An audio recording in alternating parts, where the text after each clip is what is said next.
Hey there everyone, Echragan here with the announcements. Starting off, if you haven't already, please go check out our previous episode, episode 80, Wolfsbane. It was a really fun episode and has a lot of really good roleplay in it. As always, we want to extend a huge shout out to everyone whose music we use in this series. They are amazing, and the fact that they put their stuff into Creative Commons means we don't have to keep selling weapons to the Syndicate, like last time. As far as Aeidros Expanded is concerned, I'm still waiting to record things with Tamaz so we can get the Advent Kari episode done and posted. As always, thank you for your patience on that. It is amazing. Thank you. Also, we have a really cool Patreon now. You guys can go check that out to support the channel. There's all of our roundtables, which is a bit of extra content where we talk about our favorite parts of the episodes. So be sure to hop onto the Patreon and check that out. But with that, I think that brings us to the end of today's announcements. So let's jump into episode 81, Pages of the Past.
Welcome, ladies and gentlemen, to episode 81 of the Archives of Eternity.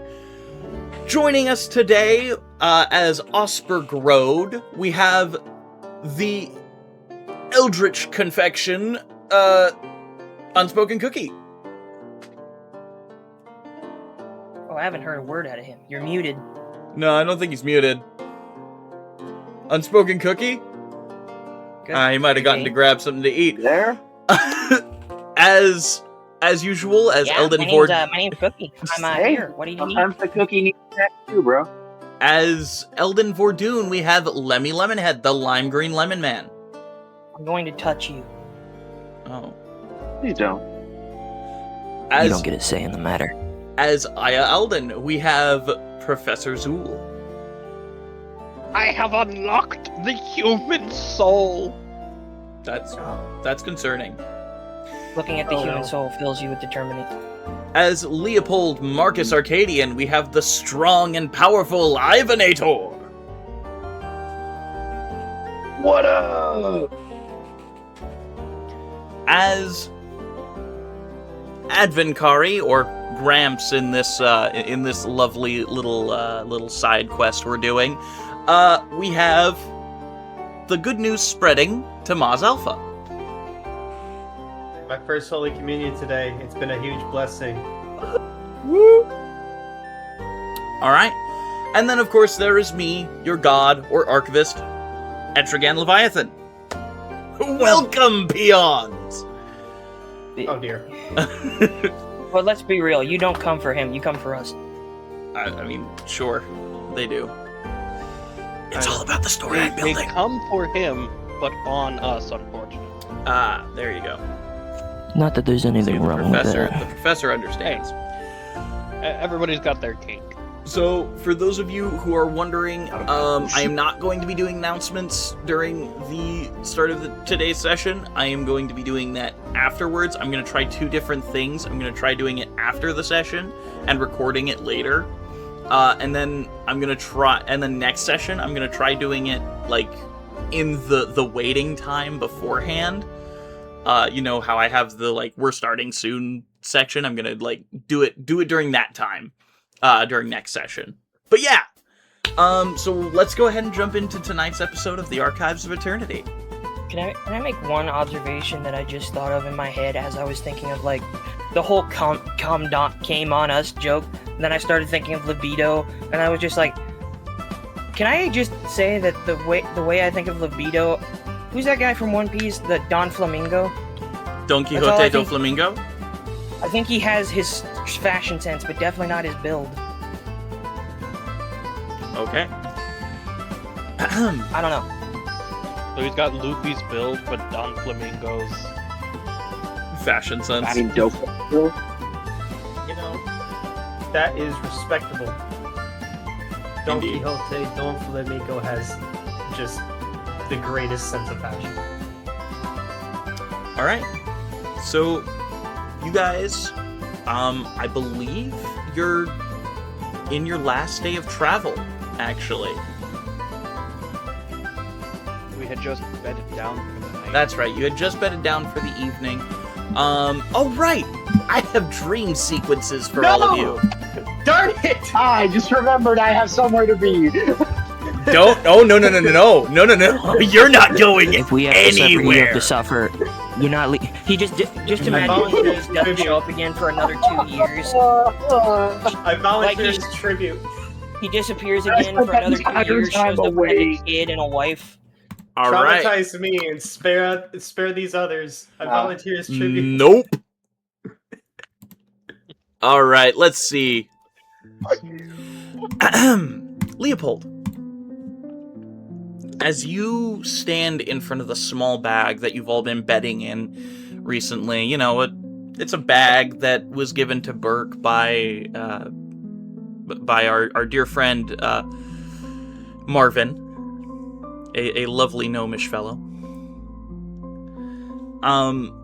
As you're standing in front of the bag, watching the desert sands in front of you, you're looking about, and just on the periphery of your vision, you see the same specter that has been taunting you these past 6 months. Long flowing blonde hair, a scar on the right side of his face, his left arm gnarled and broken, and a smile that seems to reach from ear to ear. I'm gonna pull you into the one-on-one. Of course.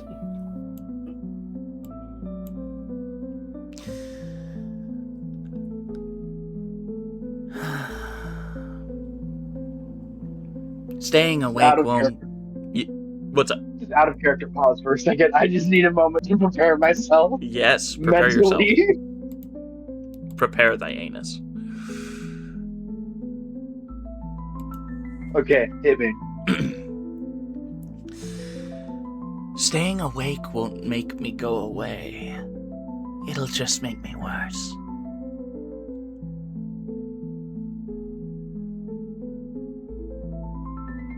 You're looking well. Oh, always. Especially for you, Leopold.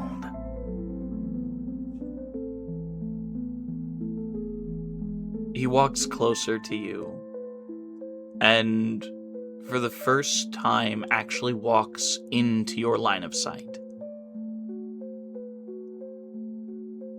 From your peripheral vision, he just steps in front of you. Damn. And gets closer to you.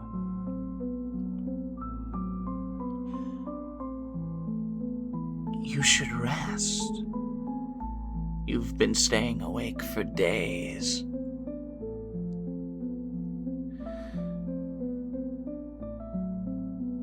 You're going to have to sleep eventually. I know. Don't you want to see them again?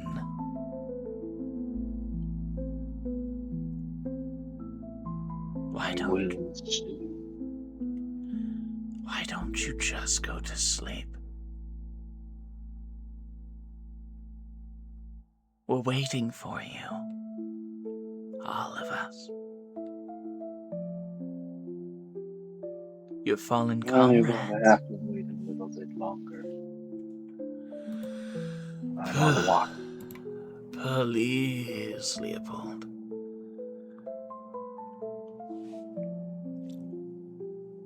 All I have been doing recently is trying to help you. I told you Osper was a traitor, and lo and behold, she was. I told you to watch out for the others, and lo and behold, Venti betrayed your entire crew.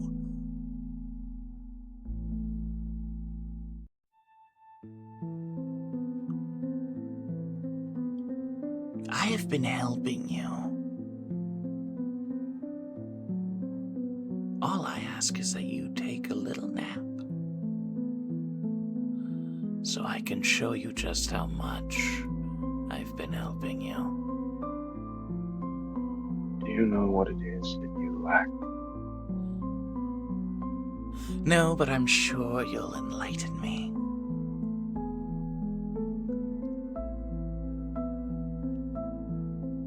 You trust no one but yourself. What did you say? You trust no one but yourself. If I am betrayed, it is because of my own choices.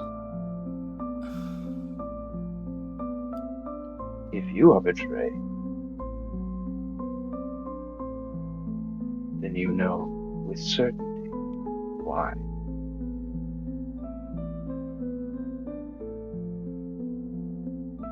Because your subordinates would rather see you dead.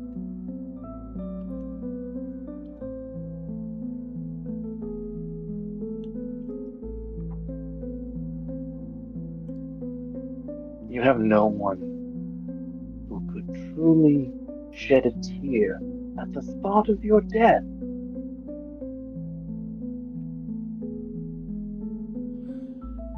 All I could picture of that news is celebration.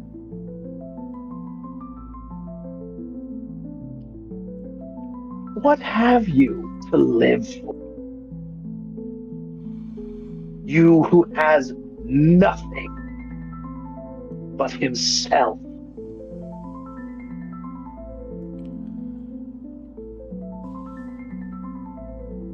For the first time ever, Leopold, in your entire time of knowing anything about the Iron-Handed Wizard, you see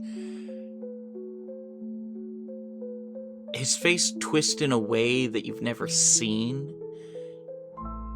And in your subconscious, you understand that this is not actually Corbain, but something in you torturing yourself. As his face twists to one of pure disgust. You know nothing about me. You only know I've been the specter that has tortured you your entire life. You know I'm the boogeyman that's lurked around every corner. You know, I am what eats the children who walk out late at night.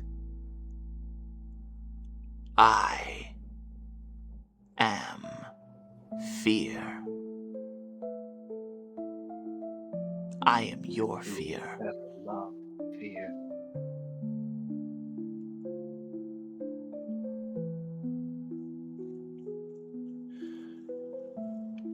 You will see. I fear you not.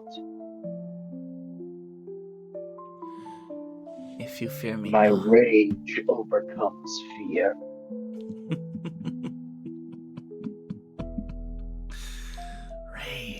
this rage.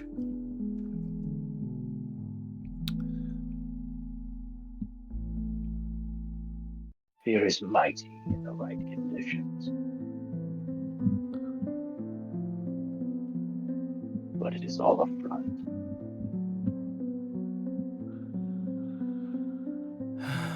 Within is just decrepit lie.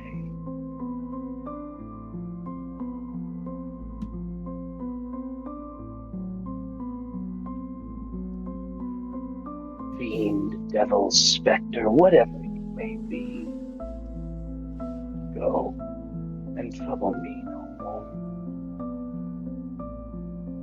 Or I may have to take more drastic measures to make sure you are removed.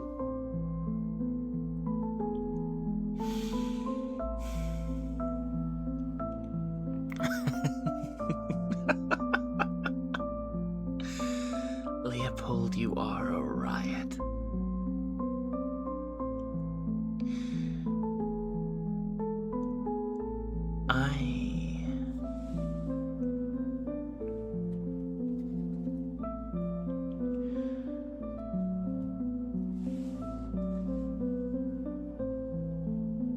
I think you are afraid of me. I truly do. I think fear pricks at the back of your mind, and you hate it. Which is why you cover it up with your anger. Why you wish to bury it within rage. Why you look at me with such disdain. The only thing I fear is my guilt, for it too consumes me.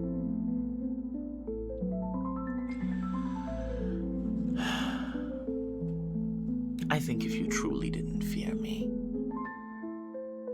you wouldn't be killing yourself staying awake.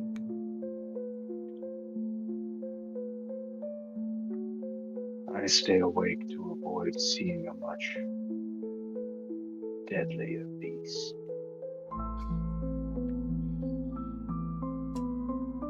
Than just animal fear.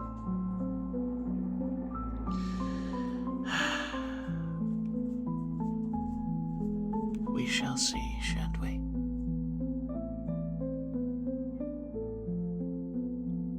As he disappears from your front view back into your periphery.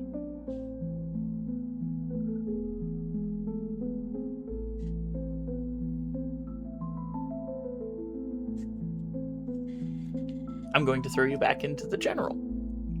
Holy shit! I'm going to be grabbing Advent next. Have fun. Bye! Hello. Scared me. I was literally telling him, speak of the devil, you just dragged me. Yep. Okay. Traumatize me. Hit me with your best shot. Advent. I'm gonna change. Which one is this? This one. Advent. A blue sky. Hot desert sands beneath you. And the same visage as Leopold saw. The iron-handed wizard stares at you. And his smile creeps.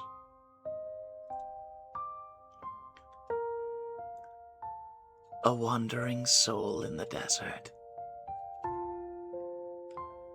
One so broken, one so shattered.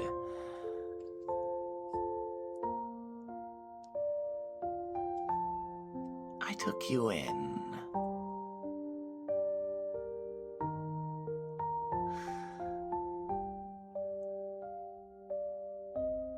I taught you things.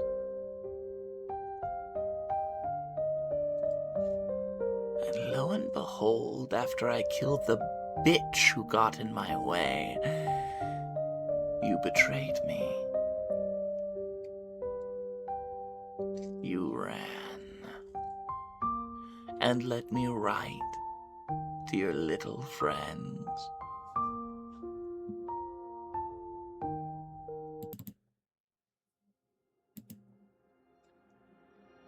What do you want? I'm going to be completely honest with you, Advin. I thought you died years ago. Centuries ago, actually.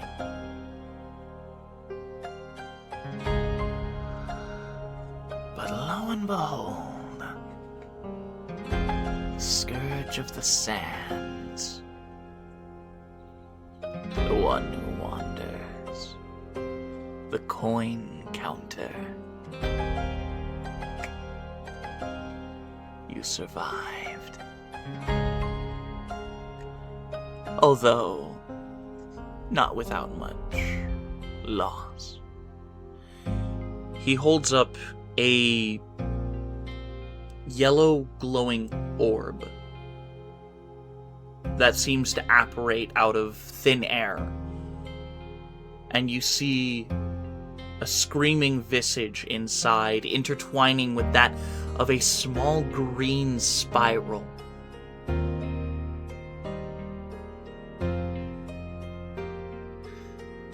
Advin, you want her back, yes? I can give her back to you.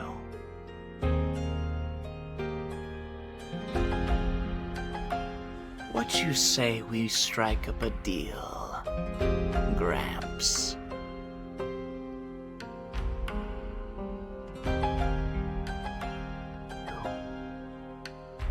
I was a despicable person on this godforsaken planet.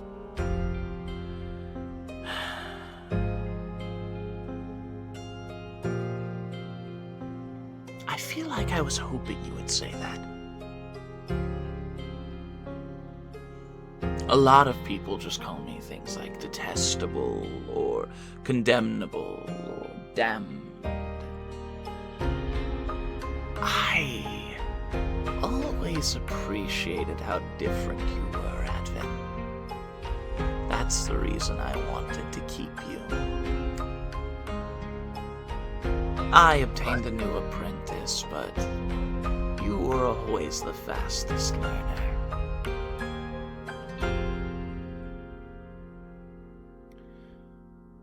What do you want? Oh, Advin. I simply want you to betray your friends for the love of your life.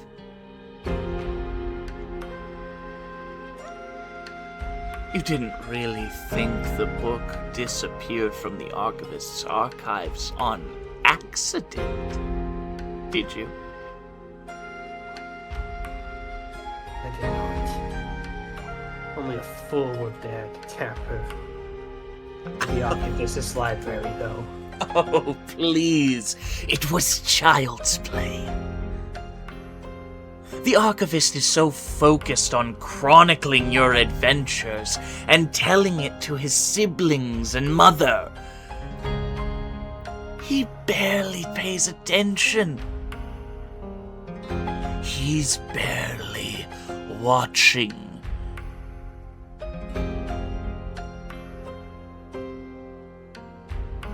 I wouldn't even be surprised if he wasn't the one who wrote me taking it from the library. 'Cause we all know the gods love a good story.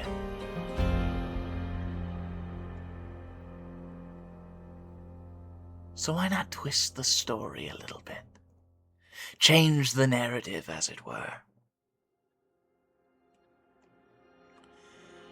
Help me once you're in my castle. Help me eradicate your friends, and I'll release her. if you destroy me,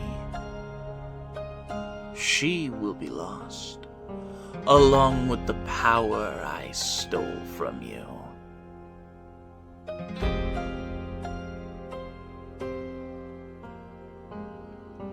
Think on it,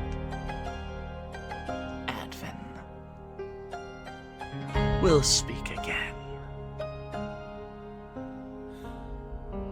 Darkness overtakes you.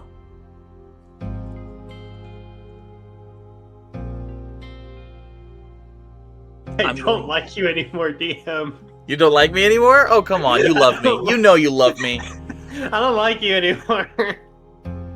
You know you love me. Uh, You know you love me. I don't know anymore. Alright, I'm gonna throw you back into the general.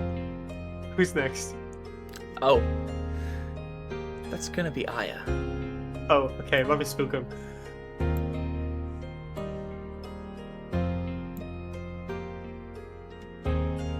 I'll roll. Hello.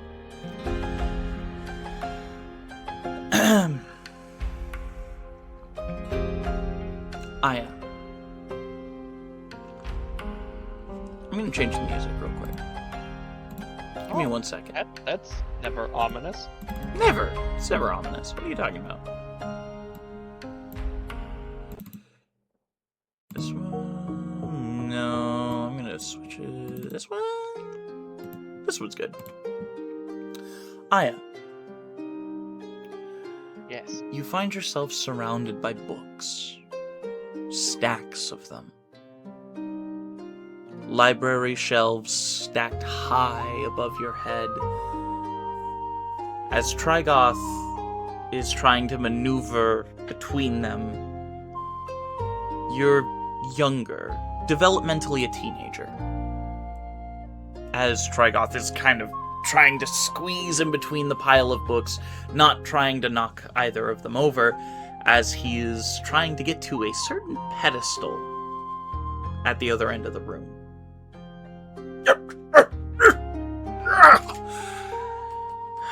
By the gods, it's harder and harder to move in this place every day.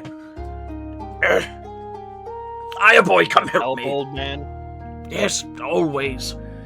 Come help me, boy. Alright.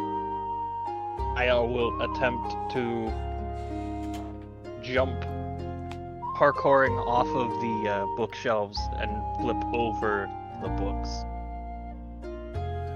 As you deftly jump onto one of the bookshelves and jump past the pile of books, you slip on a loose page that was laying on the ground and fall right in front of the pedestal. Careful, boy! Who's the asshole who's leaving papers on the top of bookshelves? I don't know what you mean. It would have been fine had the paper not been there, old man. Preposterous.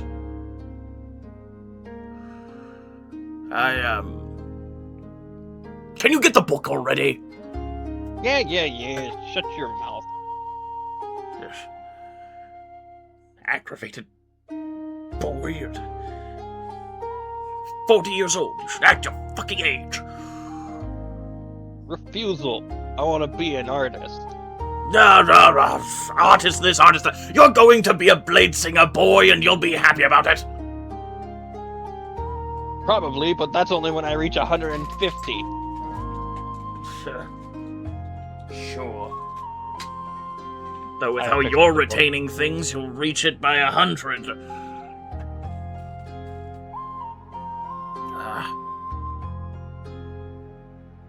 Now bring me the book, boy. Yeah. I picks up the book and takes it over. Did you let the guests in? What guests? Did you direct them to the sitting room like I told you? Remember these guests? You don't remember the guests? Yeah, what guests are you talking about? Boy, the guests who knocked on the door not 10 minutes ago. I told you they would be coming yesterday! I was taking a nap yesterday. Oh my... I'll go let them in. You meet me there, boy. Fine. But this time I'm gonna take it slow and steady so I don't trip on your papers again. Gonna be there forever. You bastard.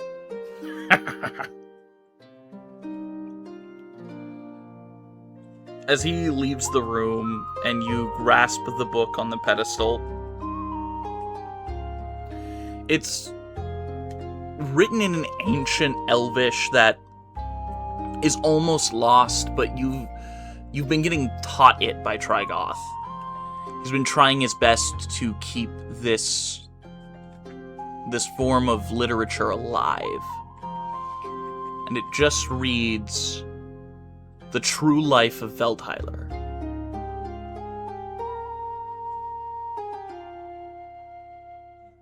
DM, I don't remember this book being in the library, do I? No, you do not. This is the first time you have ever seen this book.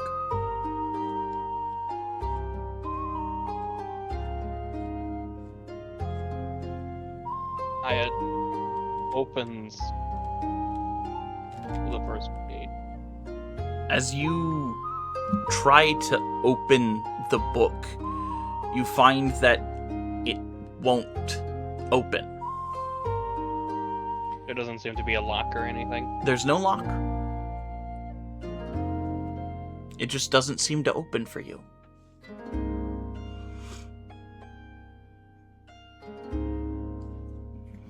I will take the book and slowly, not so slowly, maneuver through the books, toppling over one or two piles. Mm-hmm. That he knows he'll probably have to restack, but the frustration it'll cause Trigoth is worth it. Of course it is.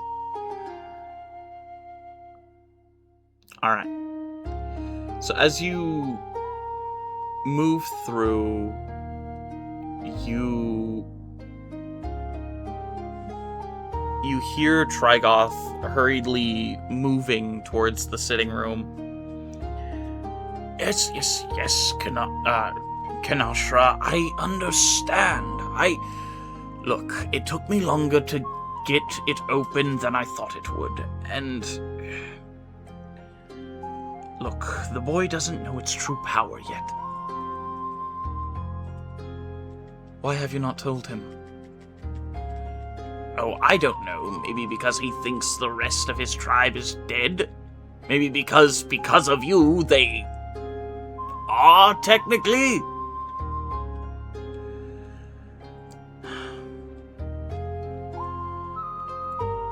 Let the boy know of its power eventually. He must know. I understand. Boy, there you are! Give me the book already.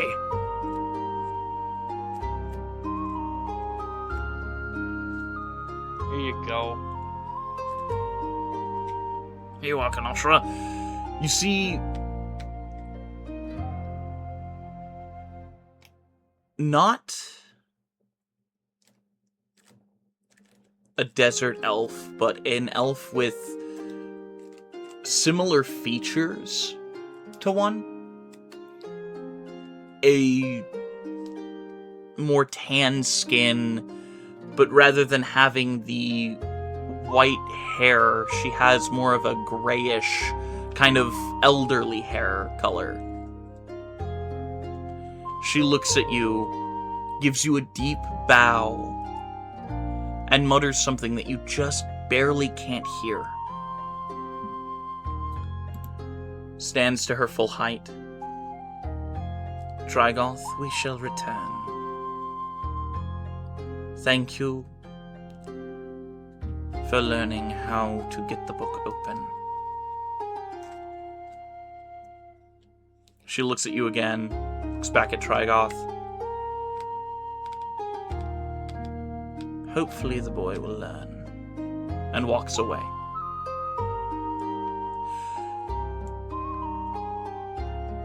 even this young, Aya, you would understand that Kanashra is a title given to the High Archivist of the Golodshu Temple. And as she walks away, you just keep focusing on the purple jewel in her hair that seems to shine a yellowish color in the center that looks like a dragon's eye that stares at you as she walks away. And that's when you awaken.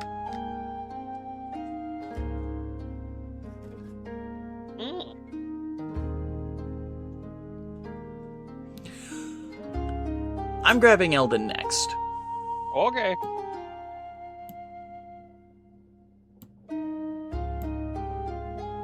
Hi! Man, I was just having a deep conversation about God, and you pull me into this shit.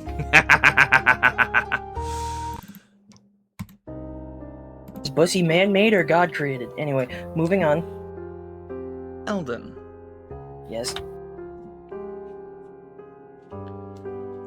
as the darkness of sleep overtakes you, Prisoning me. you feel like you're pulled out of your body. Alright. As you're pulled into this cloud-like space, it's dark, murky. This sickly, blackish green color surrounds you.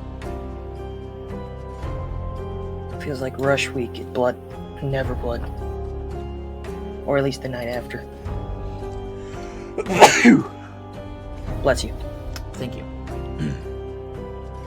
As you're looking around, you feel a spindly hand place itself on your shoulder.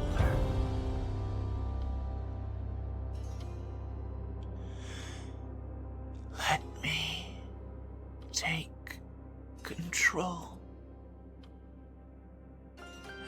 Let me take control.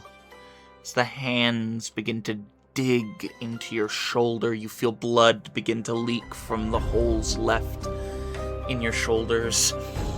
Let me take control.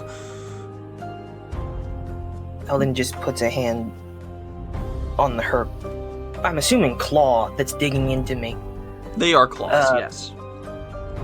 He's just like, I can fix this. I can fix you. And I will. Let me take control. No. I will give you back your own control, but not this way. Tell me what happened. You hear bones cracking and snapping as a giant, not giant, but pencil-thin, long, spindly arm reaches down from your shoulder, touching the ground, and like a handstand, she looks you deep in your eyes, the swirling madness within them. Let me take control for her. Who? Who? For her. Yolanda. I promise I will find a way to fix this. For her. You have to fight it. Roll a persuasion check, please. God. Hold on, let me open my app. Yes, I'm not prepared. Shut up. I don't want to hear shit in the comments. You know, it's funny. People use the word hear shit in the comments, but it's not actually, you don't actually hear anything. Nope. Just an observation. it. Hold on. Let me get my shit open. You're good. Take your time. Persuasion. I'm using my glowy dice for this one. Well, good for you, Mr. Fancy Pants.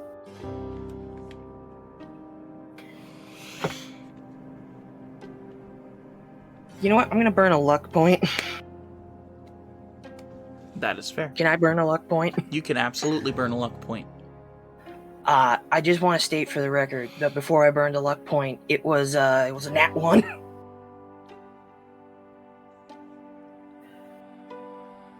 Better. 14 plus 3, 17. As you look at Yolanda's new spindly form, as she doesn't look like the madness beast you faced in the catacombs of Aeidros. Her hair seems to be making up her limbs. Her eyes seem to be absorbing light, not just from within her, but from around her. Almost as if the madness is emanating off of her. Is this my sister? Or is it something else? I see a flicker in her left eye. Ellie. No. I know what it does to you. Ellie. I know. A black ichor begins to leak from her eyes as she is crying. Help me. Eldon, with his only free hand, puts a hand to her face and wipes away the Icarus tear, and basically says, "I will. But you have to be strong for me, Yolanda. Just like when we were kids. Fight it. Roll another persuasion at advantage, please. Just like when we were kids, okay? You watch my back. I'll watch yours." I'm rolling it.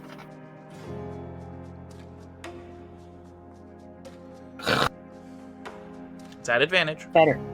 I know. I was just like, the first 2 rolls I have made in this campaign started with a nat 1. Persuasion.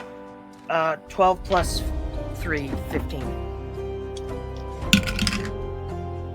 Okay. Her right eye begins to flicker as well. Save them. Well, but I'll save you too if I can. Save them. Please. I will. And that's when you wake up. Are my arms broken in real life? No, you're not. Your arm's not broken. I just wake up and I find that my arm is just on the floor next to me, not attached to me. I'm grabbing Osper next. Okay. He was gonna say I'll let Cookie know, but you know. Hello. Hello. You didn't hear me shout. That makes me sad. No, I think your mic probably peaked. Probably. It is I. Osper. Road. Yes. I'm gonna change the music. Oh no. Should I be watching stream?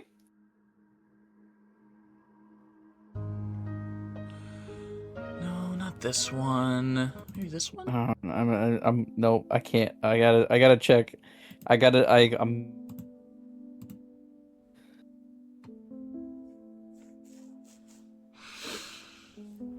Osper. As you open your eyes, it's raining.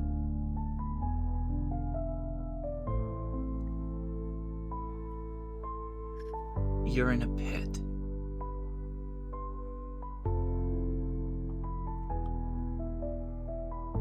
And it's not raining water. It's raining blood. As a werelion tears into someone in front of you. You feel the blood hitting your face. A were-hyena slowly ambling up next to you, snarling. You feel the moon's glow on your face.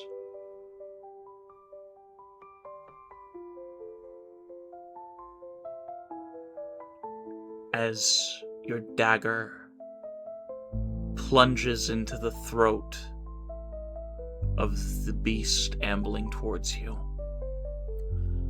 You don't relent, you stab, and stab, and stab, and stab!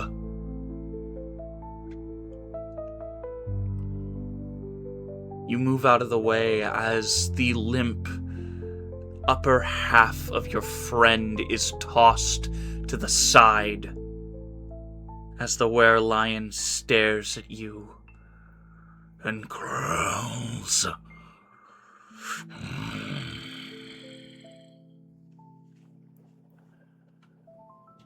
And begins to sidle towards you.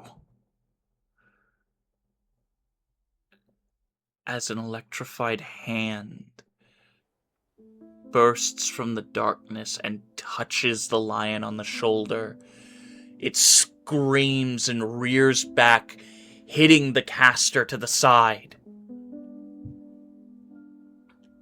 As you see Thaddeus Grode. Look up at the werelion, scream, jump at it, and place his hand on it again. And you see more electricity surge from his hand. As the werelion's eyes roll into the back of its head for a second, as it shakes off the effect, another surge of electricity again, surging through the body of the werelion, again, surging through the body, as it falls. Thaddeus falls to the ground with it, panting. But you both survived. As the guards begin to rush into the cage, into the pit, you take your knife, and you stab it into one of their stomachs. Thaddeus points his finger, and a gout of fire surges forth from it, lighting one of the guards on fire as they scream in agony. Thaddeus grabs your arm, mutters something that you can't hear over the blood screaming in your ears, and you run.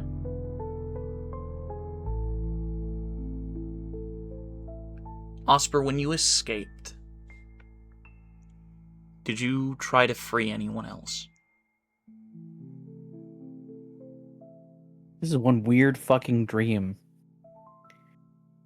It's like a combination of my past and my future. Yeah, I mean, of course.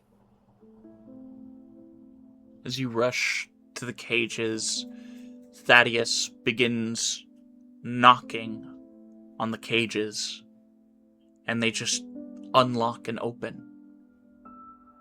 He brings out papers and does the same as the papers burn away out of his hand, taking out another, and another, and another, until he has no more. He knocks on another one. Blood spurts from his nose and his mouth as the last cage opens. He stands, motioning all of these prisoners to follow. motioning for you to follow.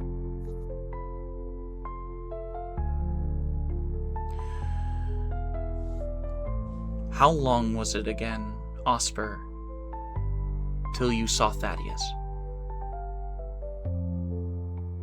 Say that again? How long was it till you saw Thaddeus again?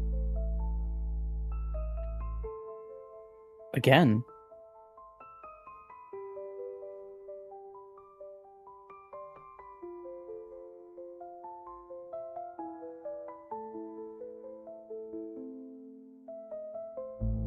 This was not don't- when you married Thaddeus. Thaddeus was an investigator, trying to free people. Right. Osper escaped on her own. With the help of the security guard. She had to kill him, but he gave her the means of escape.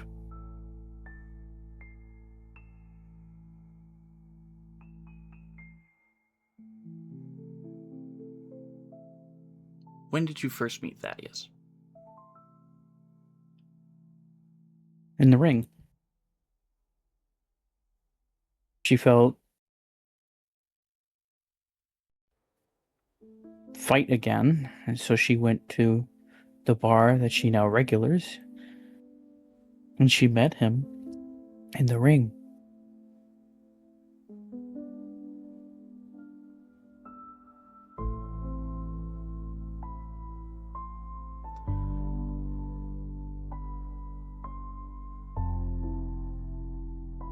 The past is sometimes skewed in the dreams of those who see it.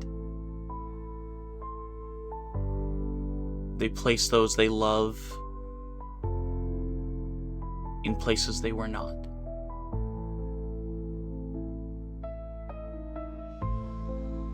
You saw Thaddeus as a great protector and a man who wanted to institute change.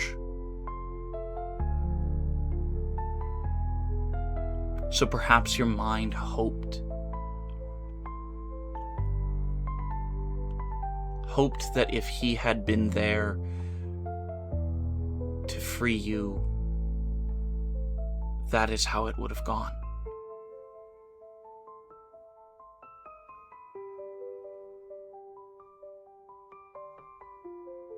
But the truth remains, you killed the guard. You tried to free others.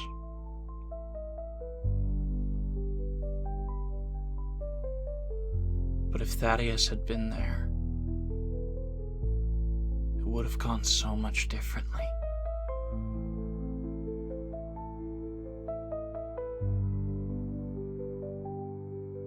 And that's when you awaken. I'm gonna send you back. You son of a bitch. God damn it, you mother.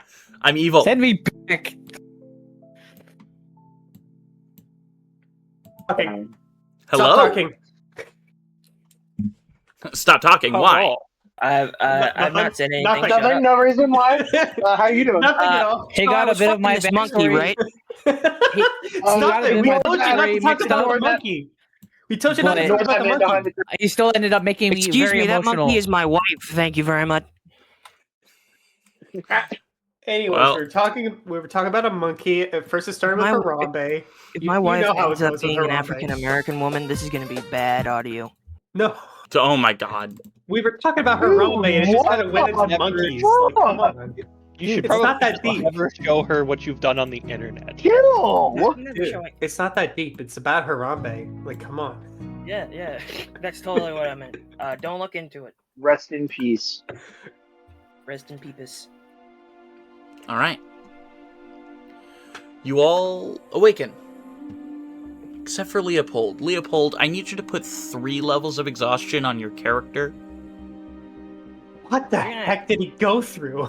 Buddy, You've been awake for 3 days now, Leopold.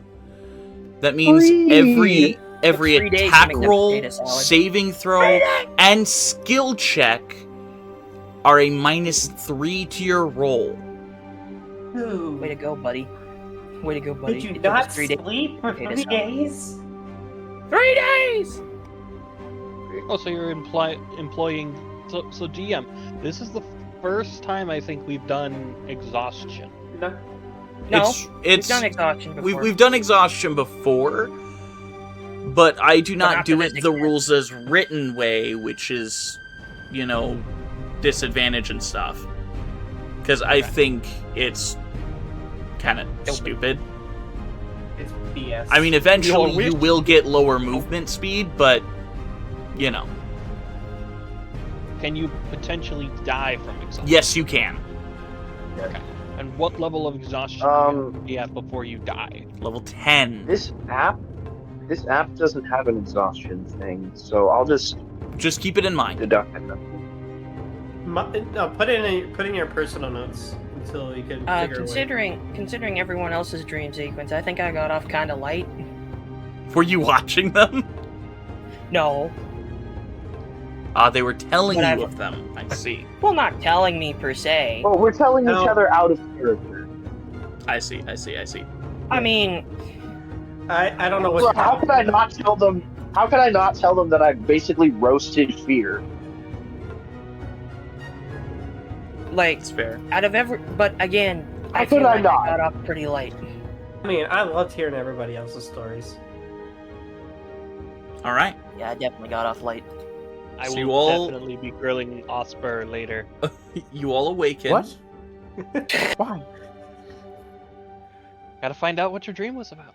Okay, guys. let's You all continue. awaken and proceed to ready yourselves to move. Where I also said what my dream was. Is there any role play in the very beginning that you guys want to do? Avid doesn't You want to wanna talk do to anybody. He's Do you just want to do packing this up and now going. or later? We're doing this now because Yeah, we're doing this now. we're getting into like this day of travel. We are in Golochu. We are there. We are at our You- destination. You guys will It be needs to like happen. now. on the doorstep because you guys still have to go up the mountain, but you guys will be on the doorstep. And this is definitely not a conversation to have on the road. No. Our differences need to be settled. I always Alright. walk up I- to Elden and just kind Avid's of gonna kind of watch and mediate if necessary.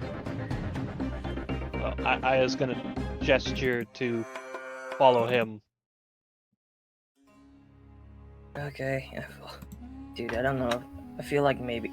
Like, I'm hoping my RP chops are good for this. I'll just cast invisibility and just follow and stay quiet. Buddy, you don't need to cast invisible. No, I want you guys to feel like you're alone. No. I want to watch in secret. Don't mind the red light. Don't mind the red light coming out of my right hand. He has a camera somehow. Burke, Alyssa, Connie, and crew are all getting the Twilight Raider ready. I will lead Elden probably 100 feet away from everybody else, and then cast silence around them. Okay.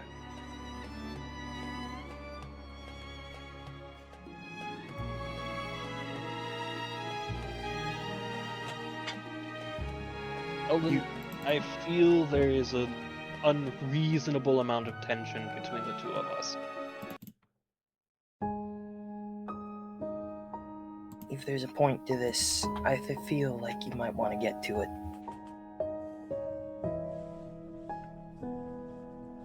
All right.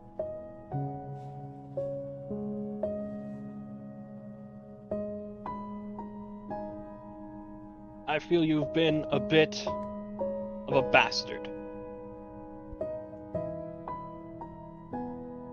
In the regard that you've seemingly held my job against me.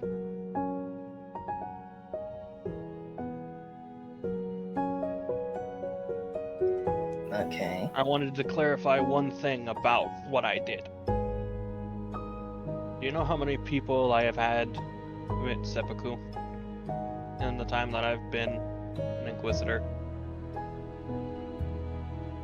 Let me guess. It's not as many as I think. The one you saw was the 6th.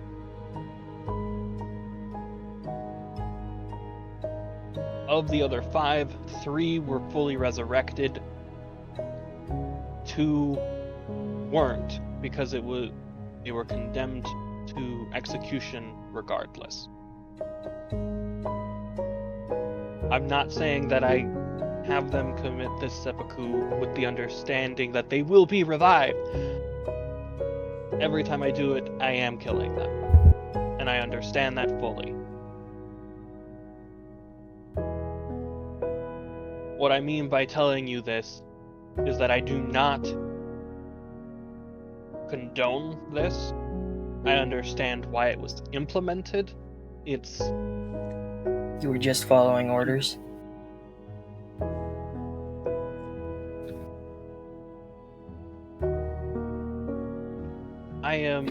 I've heard that line far too many times. Eldon, I am currently fighting against the government ruling this land. And I am trying to usurp them legally. Right, but you still follow their rules. And how does that help the slaves? The blood that greased the gears of this place. Did that change what you've done? Did killing all those Igliones change your land? No, it didn't. But the difference is, I was trying to break the system. You are helping it, regardless of what you say. You might think me a hypocrite, Aya, but so are you. You follow their rules, despite saying you want to break it. You wear their clothes, you say their hymns, you wear their badge. How are you any different from me? I'm not, Eldon. I even made at one point the choice to go on a murderous rampage. I'm not better than you. I am you! So stop projecting your self-hatred onto me.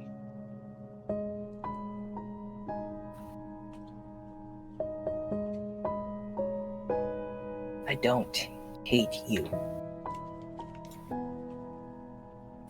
You sure as hell know how to hide not hating someone. You know why? You know how many men I've killed? You didn't write an exact number, unfortunately. Give me a random guess. I'm gonna say probably close to 1,000.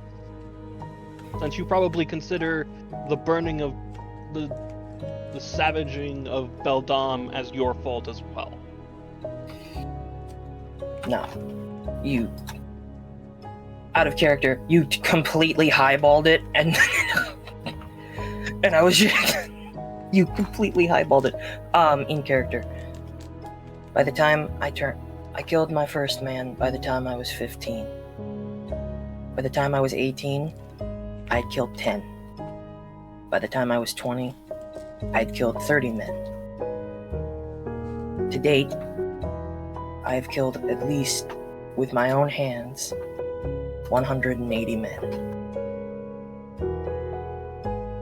I regret, and there are very few days I go by where I don't regret my decisions.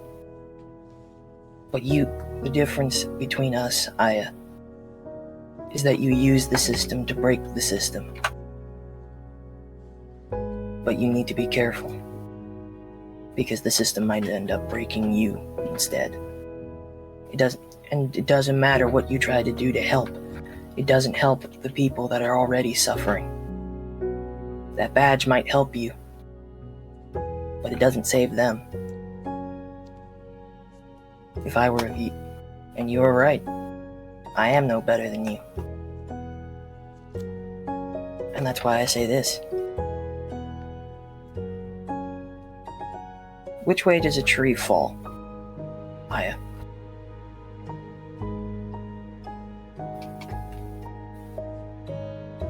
I imagine that you're going to tell me. Tree falls the way it leans. You best be careful which side you lean, because once you start falling, there's no getting back up. That was my mistake. Don't let it be yours. I'm not a member of the forest, Eldon. I am the lumberjack. Eldon gives you the most deadpan, like, he totally thinks you missed the idiom. I understand what you're saying, Eldon, and I do, and I will take it to heart. I look at This job is not easy. It is not fun. I hate it with a burning passion. And I will change it. And it will be as soon as we reach Luke's For your sake, quest. I hope you do. But it won't be as Oh, easy as you snapping your fingers. People who have power like to keep power. Believe you and me. I tried to oust people before. They sent people. Doesn't work. So when that day comes and your plan fails, what will you do then? It'll be a little hard for it to fail since you'll be right there next to me making sure it doesn't. Eldon takes out a knife in his pocket. You see him smirk. This is an ancient tradition of my family. And you see he cuts his hand and squeezes a little blood out. It's called blood bonding.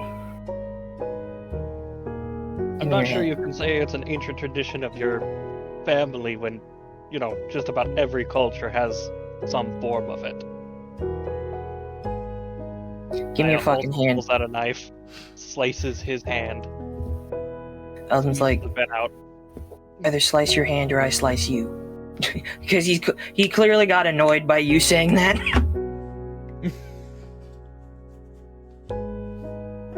From this day forward, and I hold my hand up in a handshake.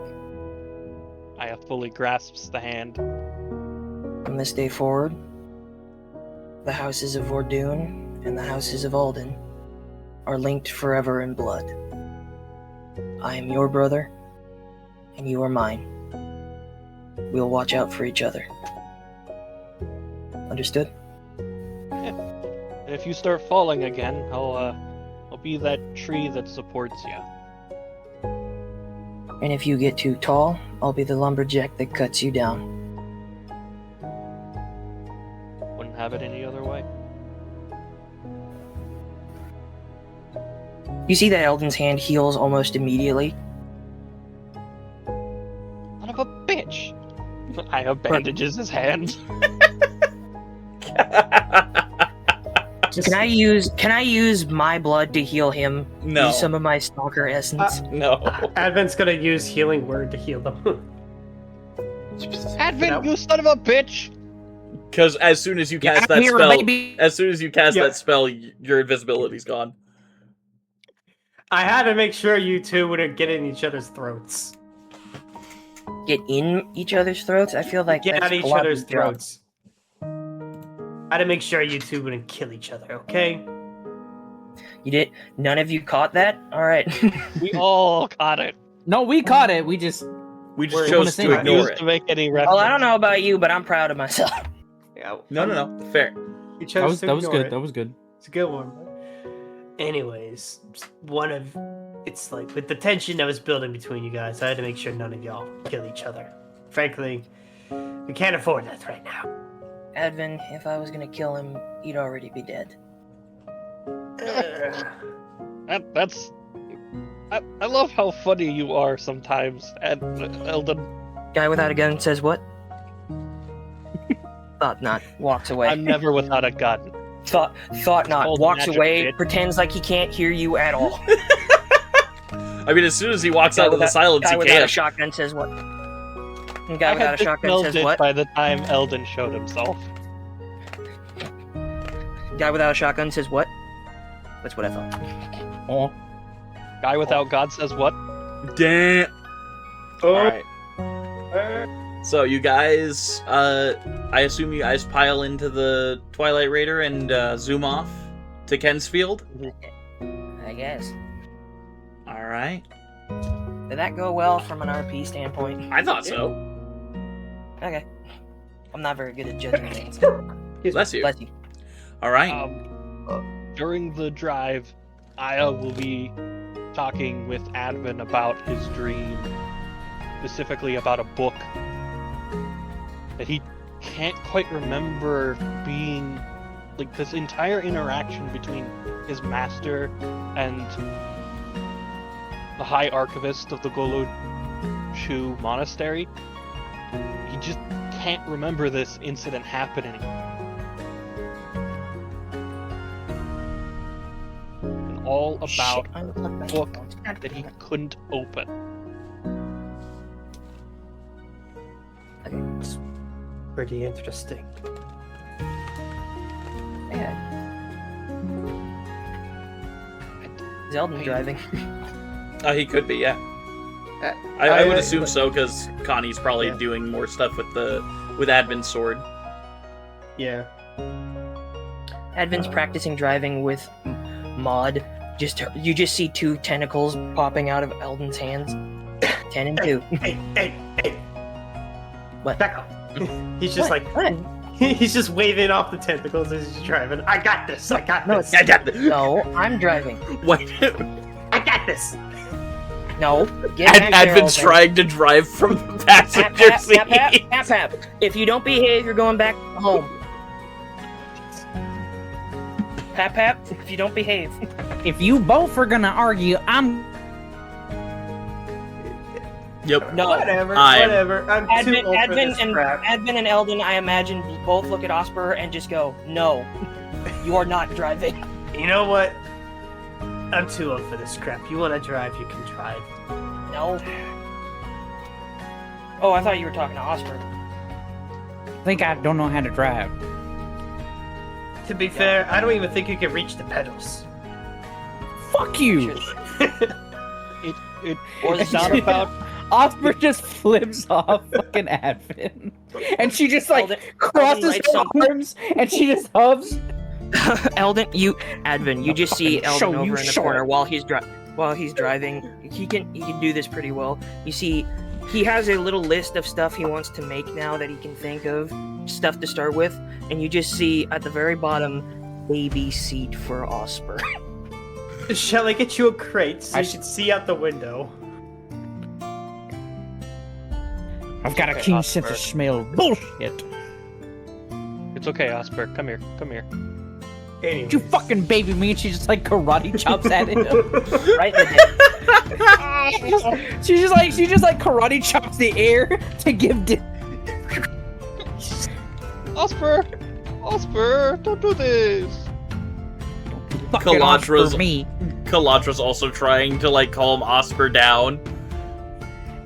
You make fun of my height, you get the chopping block.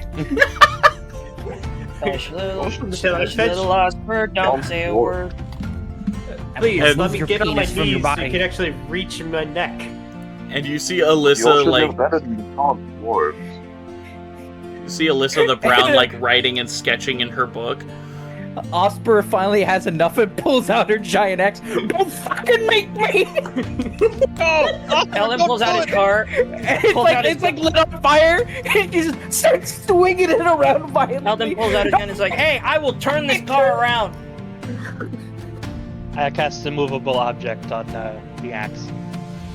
You just poke the axe and it just stops moving. And it's just frozen in midair. And then you It's see just she lets hitting it. go, and she's like, "May have gotten rid of that weapon, but I've got two right here." It's just she's waving her fist. All right, enough. No, she like before she moved goes to jump, crap. she stops for a second. She goes, "Ha! You." Can I have my axe back, please, though? Yeah. I move to grapple Okay. Oscar. No. No. No. Let's She not do just that. she just kind of like sits back and you see For a she's kind good of 10 smiling to minutes. yourself. For a good like Elden She full seems- stops and just like, I'll wait. She seems thoroughly Thoroughly what? reaction.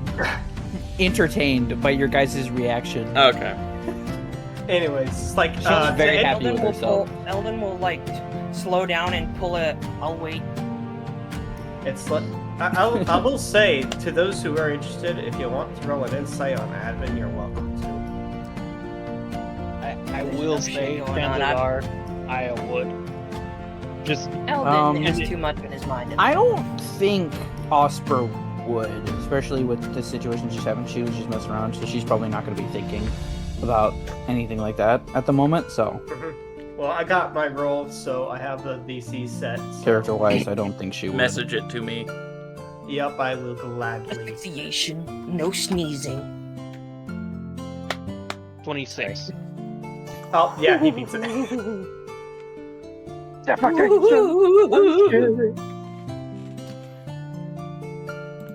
Hey, Advent, I want to talk to you about this I want to shake your magical hand. thing I found over here. I will say it's like he is listening. The main thing that you can kind of notice is that even during like this laughter, it's almost like he's putting on a face. Like you can almost tell he's not really hiding it too well. It's basically just an excuse to get Advent in like In the the back. very, very back of Twilight Raider. I have to. Yeah, sure. I am teaching Maud how to drive just in case I fall asleep. Advent, Can I Not that roll an insight check on, not on On Advent? my brain isn't working. I mean, Admin, yes. yeah, you're welcome to. Yeah, you're welcome I have to. the DC. DM Also, knows what- the DC. I have the DC as well. While you do that, I want to make note that this isn't stated and nobody notices, but on both of our hands, on Eldon's hand where he got the cut, it has the Alden family crest, and on Aya's hand, it's the Vordoon family crest. That's sick, bro. You are not gonna. That's I got a actually really nap cool. fucking money.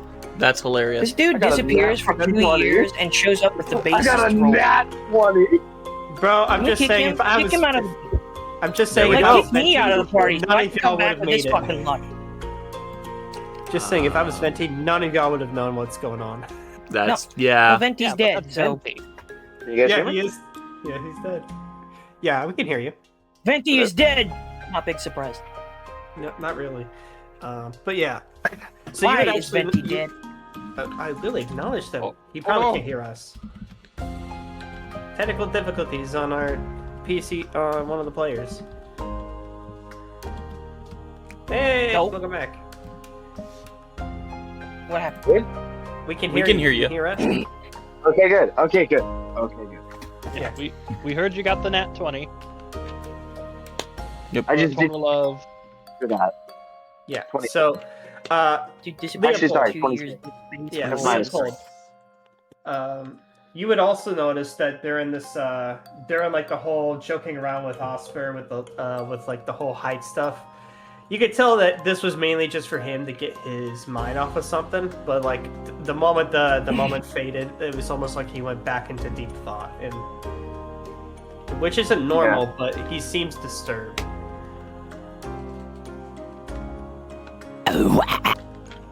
God damn it. That's all you get.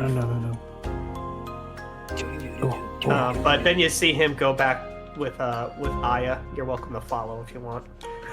Well, it's kind of like him I just think like I'll play climbing along. over the seat. Just no. In fact, it's just me kind of just like excuse me, Osper. He just kind of effortlessly goes on top over her. All right. Seems to be the what seems to be the Osper problem? Dude, why did I imagine the, like, fucking... Oh, shoot. Oh, dang it. The Willem Dafoe meme of him, like, looking up, but it's, like, Osper looking up at, like, Advin's gooch because he like, goes over her. You know, I'm something of an expector myself. fabulous creature did. Just right up as his cushion. You know, And it's that fucking Willem Dafoe. That's what I crazy. was saying. Yeah, the Willem Dafoe meme where he's looking up. That's Yeah. exactly what it is. That's fucking hilarious. No, Osprey's just like, what the? Alright, whoa, hey, whoa! Hey, whoa! Do you not cover that thing up? you know he has pants, right, guys? He actually Yeah, he does has wear pants. pants. I know. I just thought. No, I know. I just thought it was funny. Yeah, for the fucking bit. Just like For the bit, for a the lizard, he's accidental dragon packing. dick. For the bit, listen, he's accidental packing. dragon dick. Well, wait a minute. Don't drag. This is gonna make me. This is gonna reveal something about me. You know what? No, I'm not gonna say it. I'm gonna keep it Okay. to myself. All right, Anyways. Admin Good goes idea. back with to Aya. Leopold, did you want to follow? Yes, I think I will tag along. Okay. Okay. What are we doing? Role play. What's going on? Nothing. Just a poor night's sleep. Edvin, I've known you not for a very long time, Known him for over but a for year. a good time. That's not a long time, DM. Especially That's not fair. to an elf. That's fair. I know the difference between your deep in thought, this is really cool, and your deep in thought, I'm thinking about something incredibly important and I should probably talk to somebody about it because I might be making the wrong choice.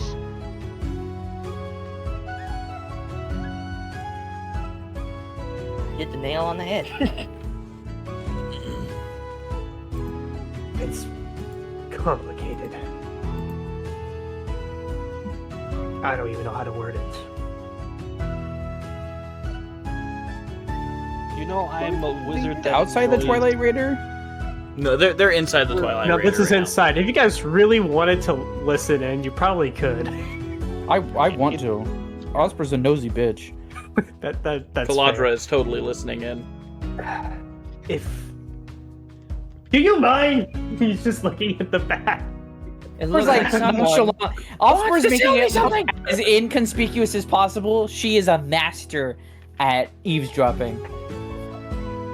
It feels like someone wants to tell me something. Leopold just says he has leverage.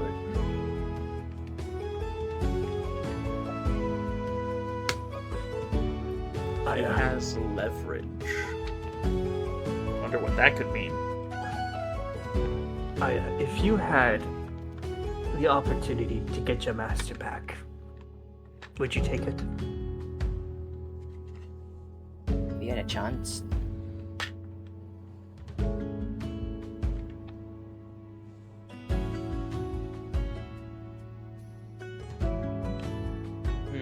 That's a difficult question to answer.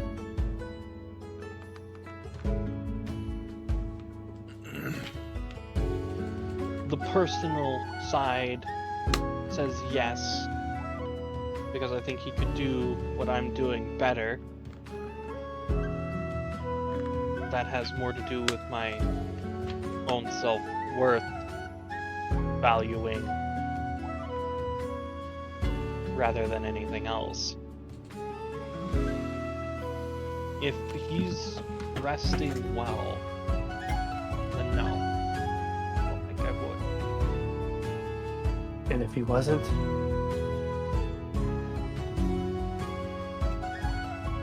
Depend on the nature of which he's not resting well.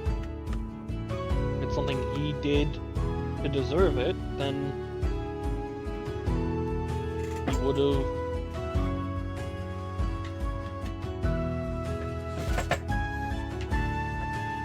Hard to say. Why do you ask? hard. I don't even know who she is. I just know she was important to me. But yet, something tells me that she is a lot of Annie. I have probably the only chance right now that I could think of to get her to at least rest well. And I don't even know how to do it.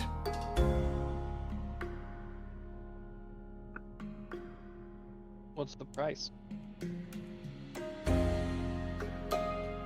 To me, everything. I've grown to love everybody here.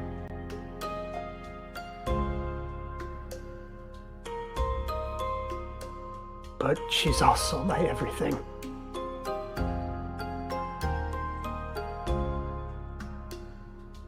Oh.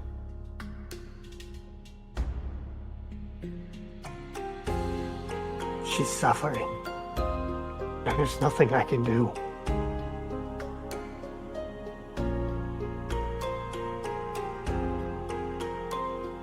Aya takes a quick moment to look back at Kaladra. Just kind of smiles at Advent and says,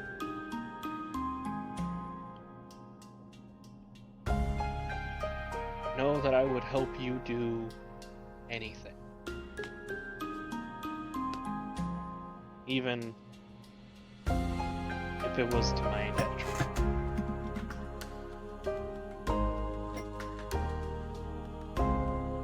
And I trust you, Advent, but for you. I'm a selfish man. Of that I am aware. You stole Right. $22 from me. But Advent, it's been 5 years. You still owe me $22.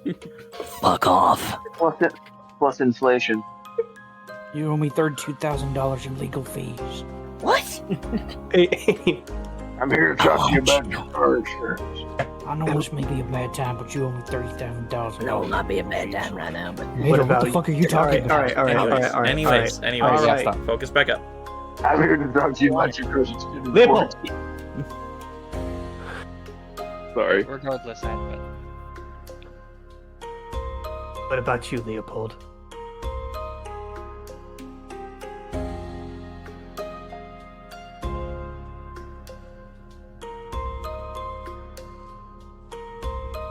Did you take the offer to get your wife back? Yeah, my chance. You've had a chance to.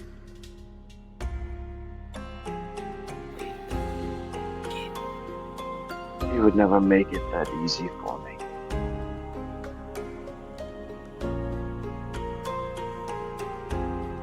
Nothing he ever does will make it easy. I think on it, and truly it would just be one soul for another. She'd be free, but I'd be trapped. I think at this point, Aya finally realizes exactly who they're talking about. Oh! You're just like, what is... Oh! Just has an oh shit moment. He just had that epiphany of Oh fuck! Just like that 22 Jump Street. Oh! Yeah, for real. Yeah, for real. That type shit. Straight up. Advent, we're talking about him, right? I wish we weren't. Oh shit. Okay. One thing I should mention is I thought we were talking about making deals with trustworthy individuals, not him. You do realize the whole reason the manifestors failed is because of him, right? Kaladra has been telling me all the stories that Terra would tell her, and apparently he is the fault. Kaladra Of why says they- something to the effect of, he literally killed my uncles and was the cause of my mother's death.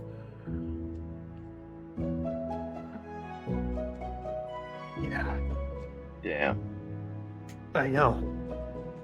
Damn, that's tough. Oscar's Anyway, just gonna lean I over. knew him. Yeah, you can't trust the cunt.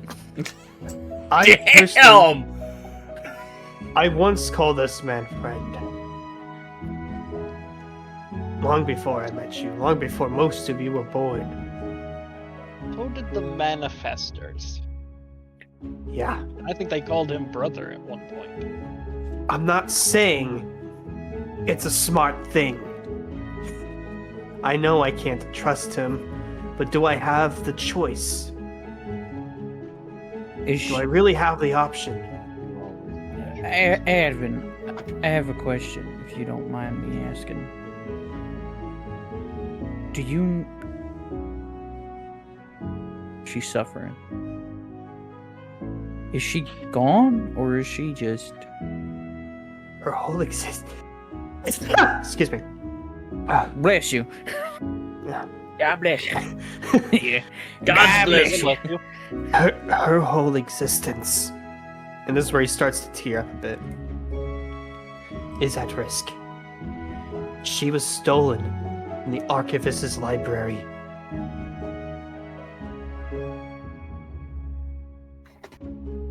If she's still alive and there is a chance, if I were in your position and that was my husband and he was still alive, I'd fight tooth and fucking nail to bring him back. But not if it hurt the people I care about.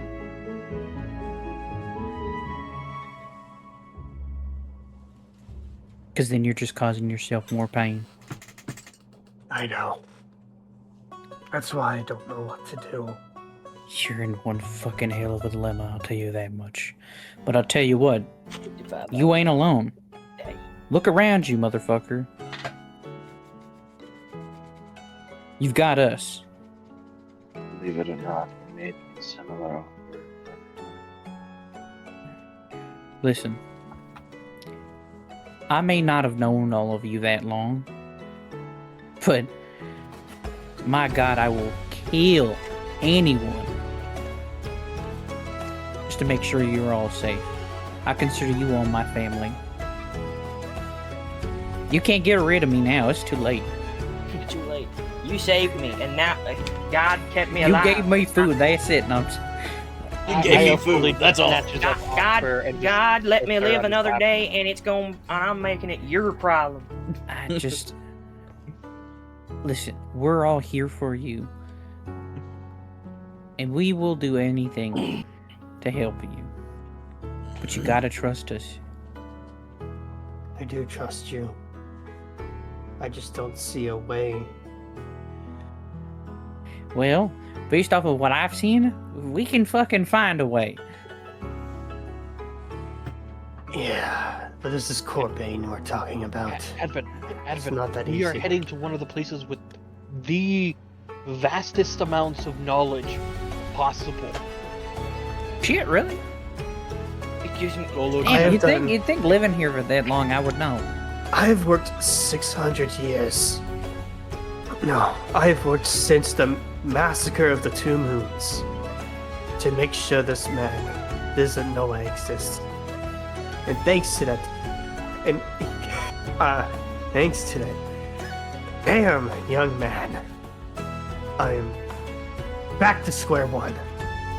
Damn young man. Well, The frickin' man in the council. Yeah, the one who Well- named all of us kaleidoscopic wizards and whatnot. Yeah. Like, just because, I can guarantee you, just because he didn't project it, because knowing him, he probably didn't, project it to Corbane or his whole minions. He found out. He has spies. Yeah, you have one spy in another nation, and suddenly now you start hearing about the name Advenkari the Verdant. Yeah, that's kind of... Well, here's the thing. Again, you have us, and statistically speaking, we still have a decent shot. I don't have that much of a grudge against him. I only did what he had asked, because, money. Didn't really understand the full scope of it. But after hearing what this man has done to all of you, I want him in the fucking ground. I'm kind of in the same boat as Osper. It's mainly what he's done to all of you that I want him in the ground.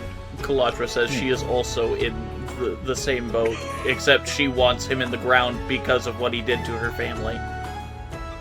And you guys. Says nothing. And Connie's in his office, not hearing anything. Yeah, Connie's like in the Connie garage, just like... Connie looks up and he's like, somebody's talking about me? No, he just sneezes. Somebody mentioned to me my name. I feel the disturbance in I the will say Elvin has electrical nothing to force. say to that. All right, focus back on. I understand. Yeah. Regardless, I think I should sit you down about my time with him. Back when I, around my first few decades being a stalker, I ran into Corbain. I was in at the time, the borders between Mistar. Shit. I just want to catch you up to kind of know why he possibly could be invested in me. I don't know if this is a bad time, and I feel like maybe you've already explained this to me, but I also think maybe not. What's a stalker? I just give her. It's okay. You can tell me later. Just give her the needle. I just give her the just- needle. I just hand him silver. She looks at it, she's like, I don't know if I want to trust that again. Just watch it. Give her the needle. Okay, Put her down. alright. Just put her down. Give her the needle. We just grab her. We Slowing can us make down. She euthanasia. needs to go. Just chloroform with it. Just close your eyes. It'll all be over soon. Anyway, 5 minutes later, I finally pass out. Chloroform Anyway. takes forever, ladies and gentlemen. It is not instant. it is Don't ask not- how I know that. Anyways, I I've all think it's needed an extra kidney. so. Anyways, I just kind of want to explain why he's possibly interested in me. I have nothing special, but I have a gift to learning. I have almost a photographic memory at times. He tried to make me his apprentice once.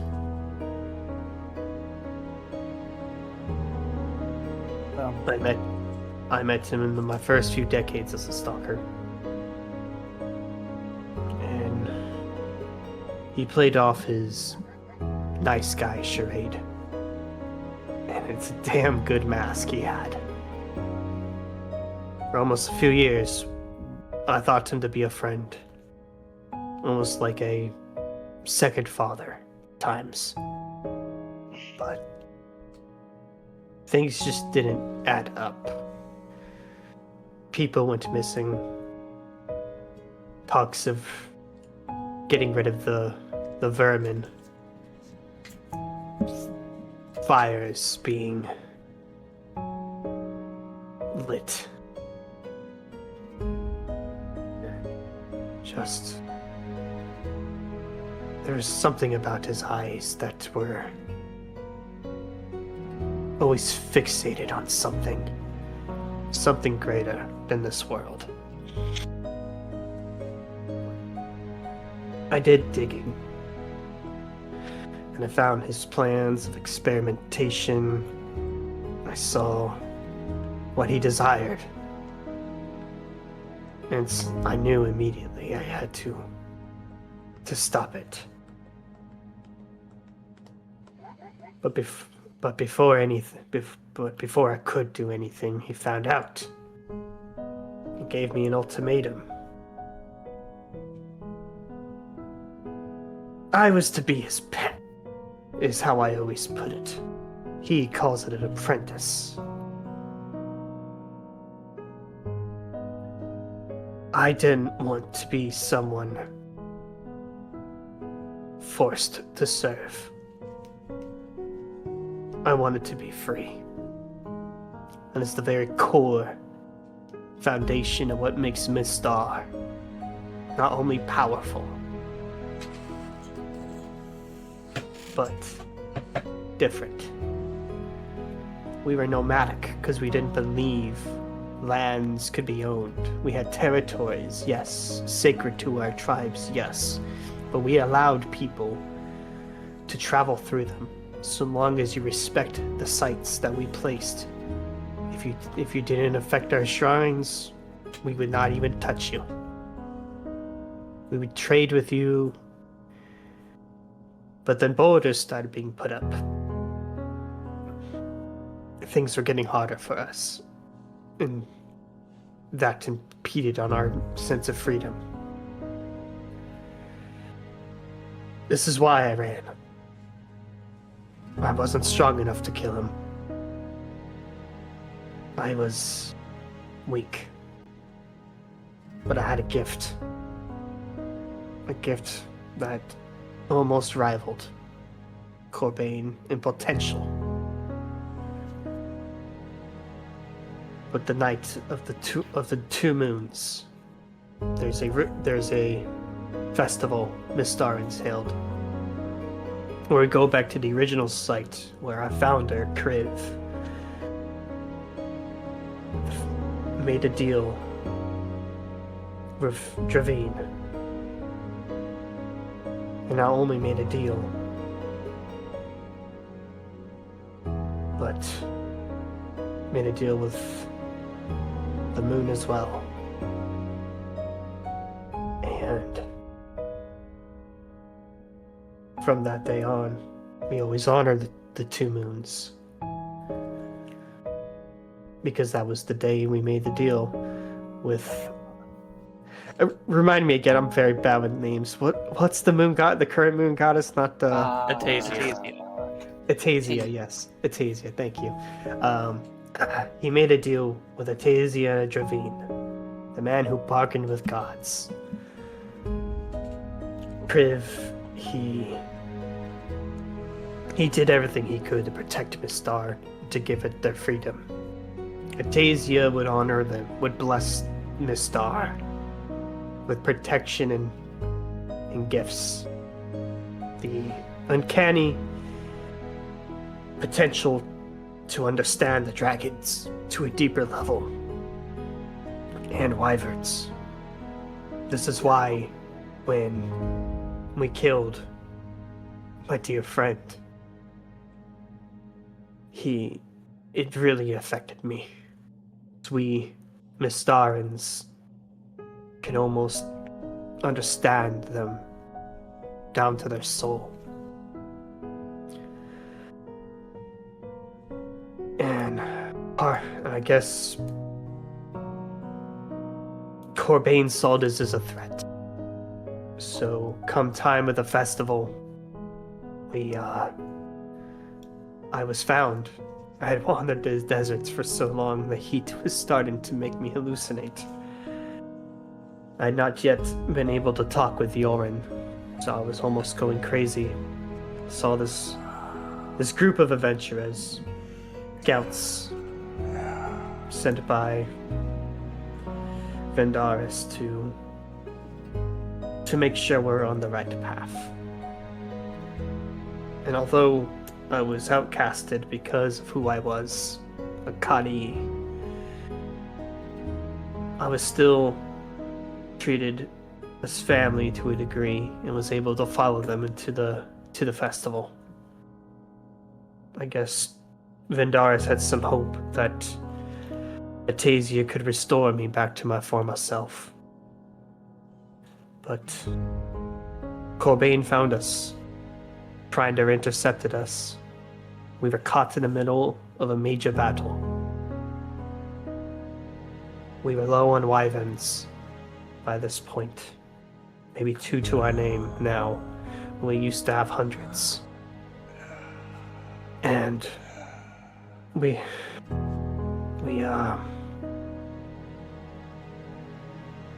didn't survive, for the most part. I had confronted Corbane for a good while. but he eventually overpowered me. Atasia did make good on her promise, though. She had sent a moon dragon to end the conflict. But in doing so, costed me my power. Cobain stole it from me. Reduced me to a shadow of my former self. And then after that night, I pretended to die in the massacre, and I escaped into the wilderness and stayed there for a good few centuries, lost in my mind. And here I am today.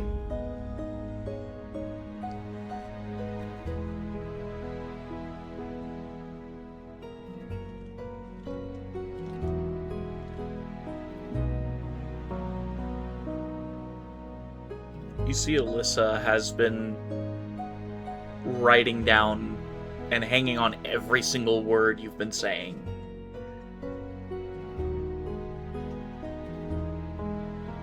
Meanwhile, as we've been driving, Eldon has been cranking 90s. Do. And almost like on Sorry. cue from some higher force, as Advin's story finishes, you all see a rather rural town.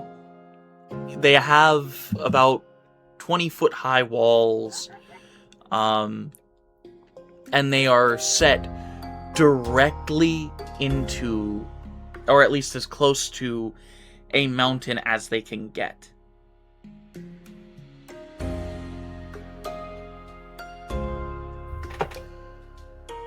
And as the Twilight Raider gets closer and closer, you notice a man standing in front of the gate. His colorations are similar to that of Mistar, but they're slightly different. A red, almost sandstone-like color seems to be emblazoned on a sash across his chest, and a band is wrapped around his eyes as he stands there in front of the gate. The gate is wide open, too. Eldon, slow down a little bit. I already had. Would I recognize these colors as the people from the tribe on my... No, you would not. You don't actually recognize these colors. I will What's this get out of the Twilight blue-looking Raider. color? It's blue. Aya gets out of the Twilight Raider and Sacre bleu. greets the brother of The brother. Shoe. Yep. As you step out, he presses one hand into the palm of the other and gives a deep bow. Master Eldon, we have been expecting you. Expecting me? Yes. Kinashra has said that you are on your way.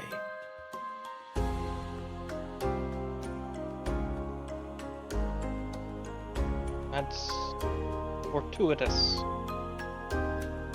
We shall guide you and your allies to the monastery. Thank you, honored brother. Would you like a lift?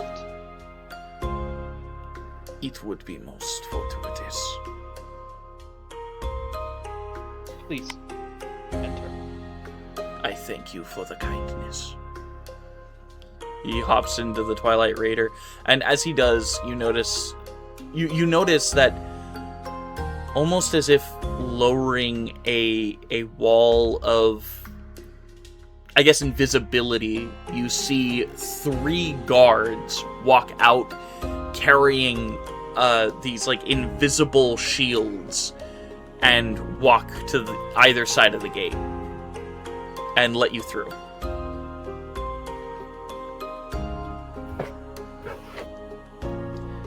It is I not will then too far of a journey to the monastery. Perhaps another 2 hours. thank you. He gives That's another please. nod. And also, you would notice now that you're closer to him, and from behind the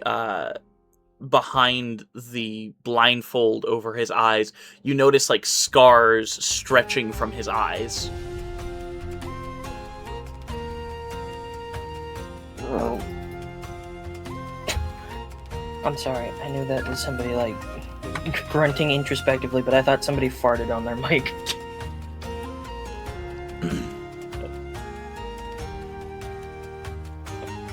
Let's move along. As you What am I, your valet? as you You're drive the one in the driver's seat. Yeah, I'm going. as you drive,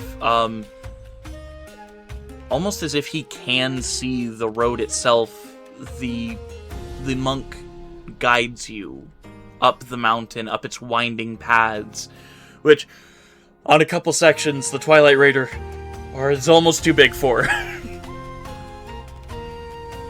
She can. No, it's fine. We can handle it. We're fully sideways at one point. No, she can handle it. We're good. Or pivot. Pivot. You just see Leopold just at the roof, like hold, like breaking balance, just like. Why do we have to make this thing an APC and not like a 4-seater? It wouldn't have fit everyone if it was a 4-seater. We have interdimensional portals. He has a whole workshop, but he couldn't fit another 4 seats. Nope. Anyways, someone help Leopold. We're gonna fall over. Hey, I got you. Try not to fall. You guys. Anyway, It takes you about another hour to reach a grand building, reaching higher than the top of this mountain itself. You look up and it is stunning. A tall, stark contrast to the smaller buildings down in Kensfield below. You look at it as the monk opens the door to the Twilight Raider, hops out, and motions for the rest of you to follow. Let's go ahead and go in. Honored brother of knowledge, are we free to partake of the knowledge of the archive? Of course, anyone who makes the journey is able to peruse the archives. Thank you. can I just note that I think he kind of looks like a dragonborn version of like what a Chinese dragon looks like? That's a fair description. Like he's got the Shenlong horns. Allow me to guide you, Brother Alden, to the Kanashra. I would be most honored. As Elden is looking is like, I definitely don't belong here. feel free, all of you, to look upon the archive. You don't have to tell I'm me gonna get twice. I'm gonna get my reading on. Let's go. The moment he says that, Advent has already left. No, true. 45 shades of dark green. If there are any issues, 50 Shades of Cobalt. If there are any issues, feel free to call for me. I am Brother Sardesh. Thank you, Brother Sardesh. And he just gives a tiny nod. Eldon kind of visibly looks uncomfortable because he's he looks let's be real. He does not look like he belongs here. It's basically like, what if a cowboy was in a Tibetan monastery? Fair. Neither does Osper, dog. What are you talking? Well, A yeah. lot of us don't look like we belong But- there. Well, I mean, to be fair, Osper, you could fit in basically anywhere. You're Osper. Eldon is not you. Aw, thank you. It's getting too chummy. Fuck you. I I have a reputation to keep. have a reputation of an asshole to uphold. Yeah. I can't be all nice. I can't be a person around here. Fuck, I don't care that you broke your elbow. That's good. That's good. Oh, not the Belbo. Brother Aldi. But yeah, if you would Osper follow goes in me. and starts just. Yes. Please lead the way.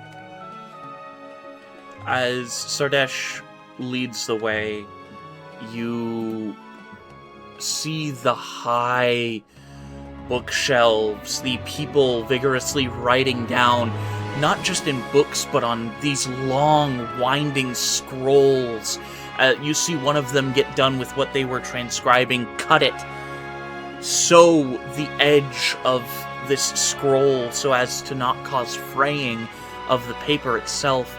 You see him tighten it, put a blood thumbprint on it, snap his fingers, and arcane runes light up across the seam of the scroll itself as he hands it to another person, grabs a wooden beam, and begins writing another scroll. You see a person get done with a book, close it, do the same thing, snap his fingers, and the same thing, arcane runes across the spine of the book light up, and he hands it to another person. And they lead it away. These long scrolls, and you see an unusual sight for a monastery, especially of an elven kind. A printer. A movable typing printer. Oh, a typewriter? No, a movable type printer. So like the old compression printers and stuff like that. Oh, That you okay, can I got move you. the Fox lettering TV? on. You see a few people working it and like using it. physical printing press. Sorry, I'm just trying to get the idea You're in good. my head. For the Sardash, it's not common to see printing press. It is for our more visually impaired brethren. He kind of waves his hand in front of his eyes. He does the John Cena, you can't see me. The raised fair. lettering allows us to read. Would I recognize the technology, or is this completely foreign to me? You would know of printing presses. There were plenty in the Scaled Throne. In fact, Except they were ours were steam- they were an steampunk. export of the Scaled Throne. Yeah. Just Espon brand steam printer.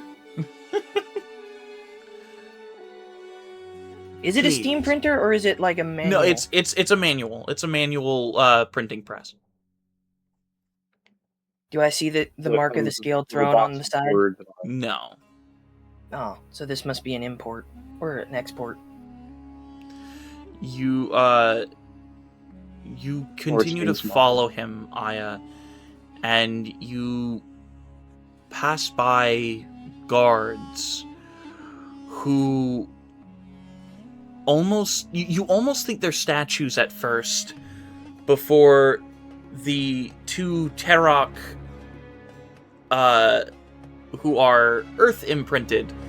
For those of you who remember, I mentioned an armor made out of their skin a few episodes ago when Kaladra was on her shopping trip. That makes that trip distinctly more disturbing. An orcish-like face with these large, rocky, features begin to open their eyes, look at you and Brother Sardesh, put put their fist to their palm and give a bow as they both walk over to the center of the door, grab these large handles, and slide the doors to either side, letting you in to a heavily guarded area. Before Aya goes through the door, he gives a respectful bow to the guys who opened the door. They both give you a slight bowing nod.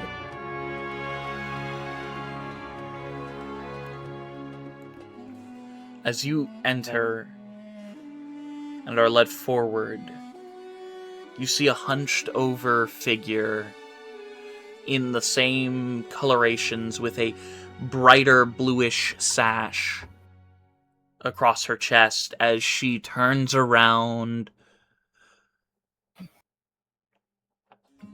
and looks at you, Aya. Ah, the student of Trigoth. She begins moving forward, and you notice that same golden-covered book on a pedestal behind her. It has been almost 100 years since I have looked upon your face. You hear the gentle stick that she holds in her hand, a walking stick, as she walks forward. It is good to see you once again. For a second there, Aya's just like, all his focus was on the book, and he just noticeably comes to and is like, yes, it is good to see you again as well. Eldon has flashbacks to when he was a kid being taught by Cobra. Aya is the only one in this room. Eldon shows up for half a second, does the peace sign, and vanishes like the meme. Just.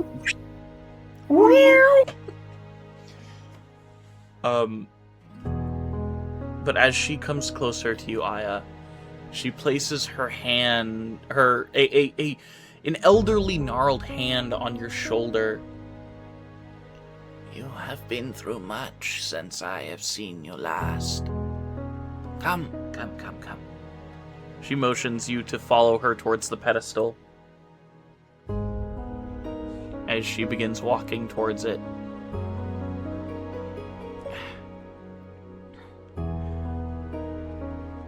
Tell me, Sir Alden, what do you know of the life of Veltyler? Only what is taught in Luke's Twist. A poor attempt to hide what truly happened. Sir Alden, take up the book.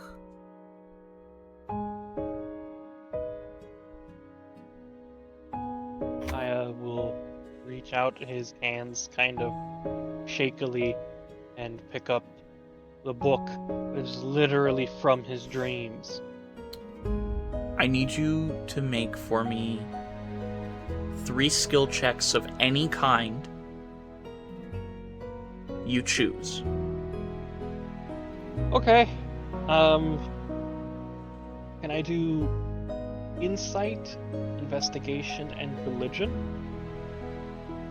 All 3 really good ones. Tell me why you're using insight. The insight is kind of on the High Archivist to try and figure out why this book is important for me to read.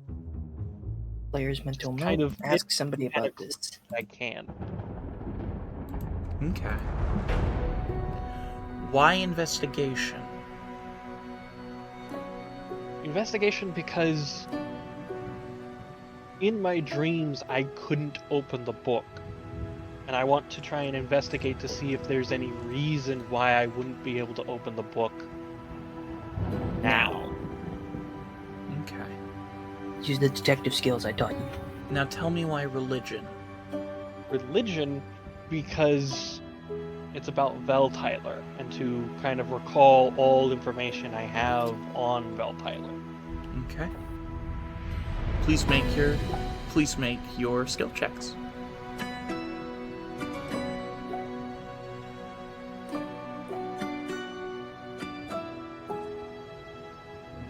Speaking of, I should remember that book Hatter gave me.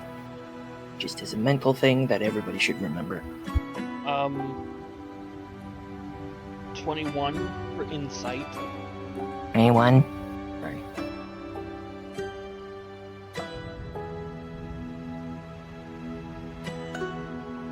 As you scan the Kanashra's face, as soon as your hand touches the book, she is expectant. She is hopeful. And she is excited. Good or a bad way? There is no malice in her. She just simply seems to want you to succeed in opening the book. Okay. Okay.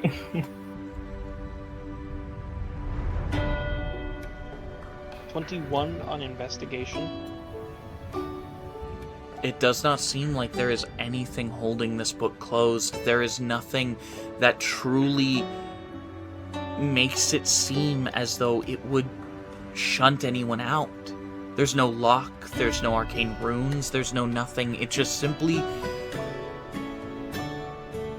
feels like it was locked to those who weren't ready for it.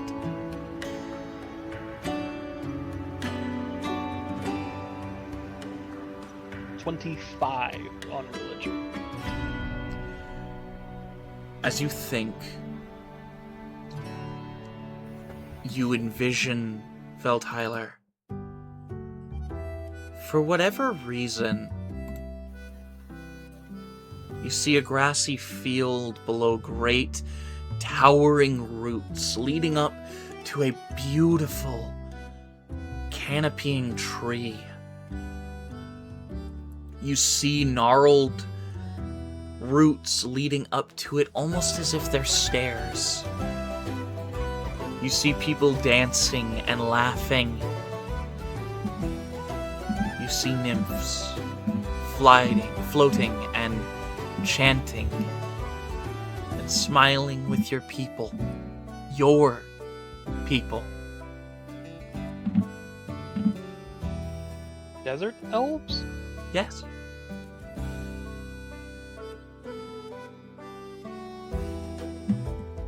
And that's when you hear a beautiful melody. Not unlike that of the song itself, but something's right about it. And as you hear this beautiful melody begin to course through the entirety of your body, you open your eyes, and the book is open. And it simply says on the very first page, "To the Magic's True Song." And that's where we're gonna go on break. We'll be right back in 15 to 20 minutes. See you guys then.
I And require assistance. we're back.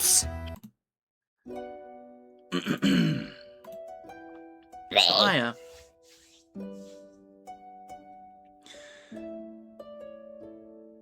as your gaze reads the words to the magic's true song, what is your immediate reaction?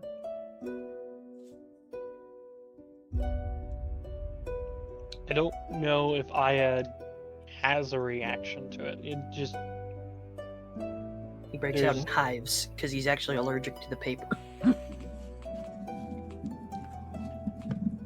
he doesn't understand it at the moment. What it means by true song, Okay. because he's only ever heard one song. By Besides Drake. the one that showed up in that odd vision.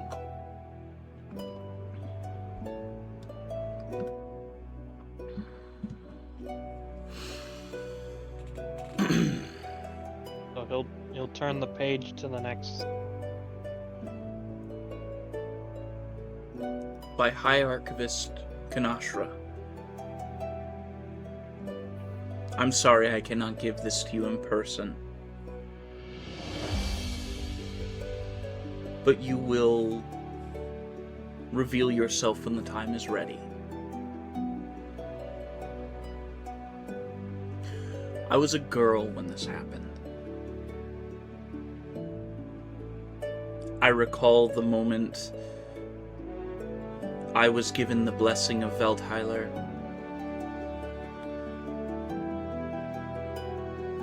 The branches seemed to reach down and touch me upon the forehead to give me a light that I shall not forget. A song so beautiful. It seemed all of creation was singing it at the same time. It lulled me to sleep instantly.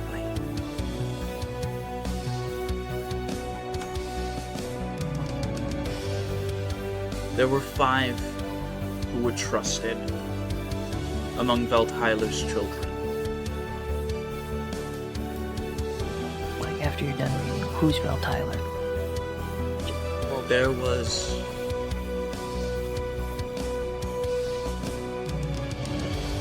There was Lavender, who went on to become queen of the Riesglad forest. Her husband, who went on to become the first pope of the United Theocracy of Durnford.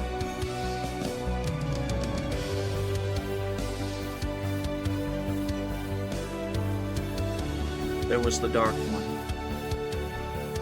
who betrayed his brothers and sisters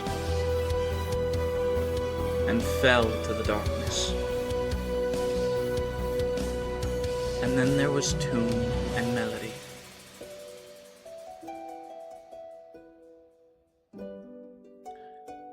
They were inseparable. Friends of the highest degree, and among Veltheiler's first children. Then the nymphs came.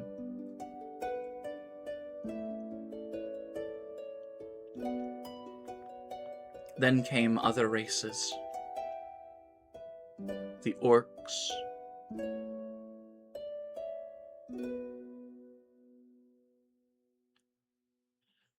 the elves,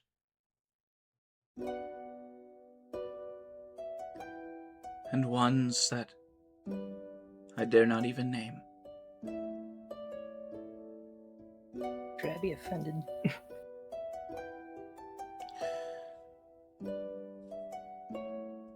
Most races on the surface of this world came from the bark of Veltheiler. They were told to go forth and make for themselves their own lands. Humans became the most active as they had the shortest lifespan and highest reproductive ability. orcs became strong and mighty warriors, forming tribal systems across the surface of Aeidros.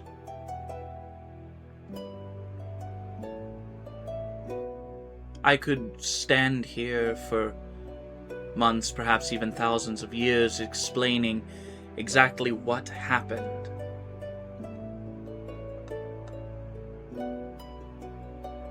But I was shown by him that you would come to read this one day. And I intend to tell you what truly happened at the roots of Velthyla.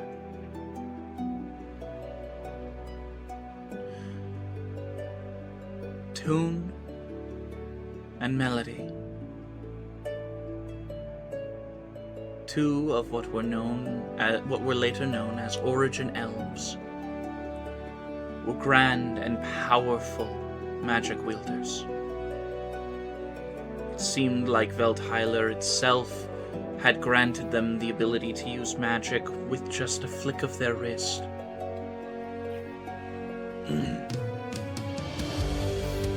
They emitted a song when brought together that was so beautiful and melodious that it calmed all those who heard it. A tune in perfect harmony with the melody.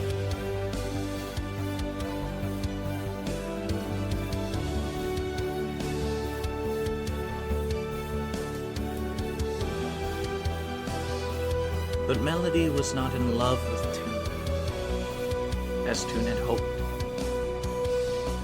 Melody simply saw them as equals. As just a friend. In fact, probably closer to that of a sibling. Oh, friends.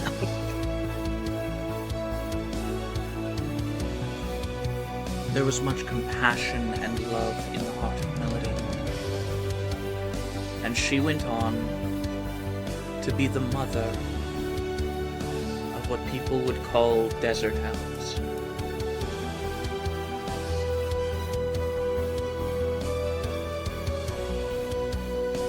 We were chosen by the High Council of the Roots of the World Tree to be the watchers of it.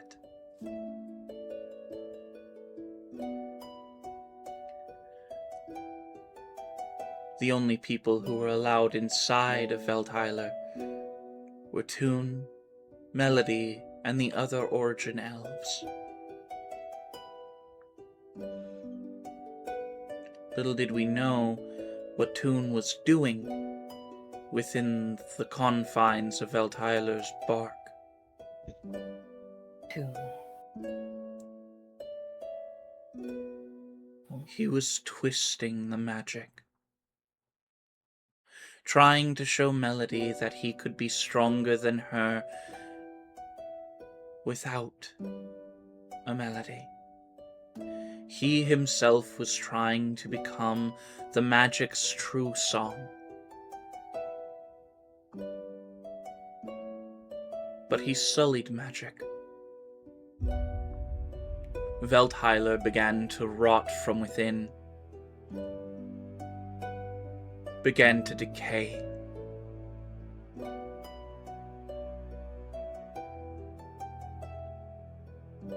And one day it became an issue that the gods could not ignore. But they were all too cowardly, perhaps hesitant, to cut down the mother's true seed.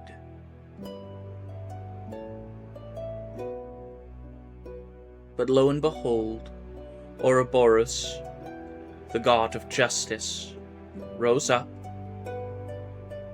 and severed Velthyla at the roots, toppling what Tune was doing.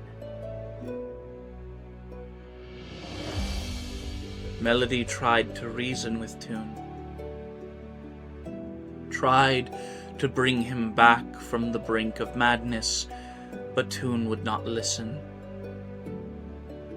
and he slew the melody, tainting the song for all those who sought to harness it.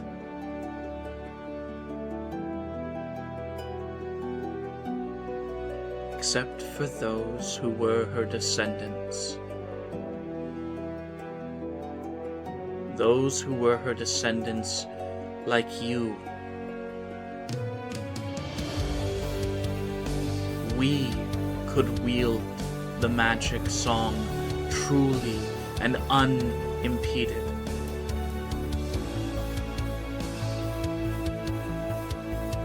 You are the hope of Luke Sinan.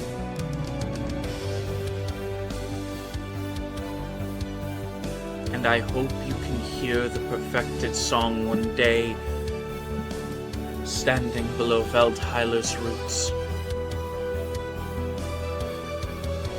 listening to the melody. This goes to you, son of Alden.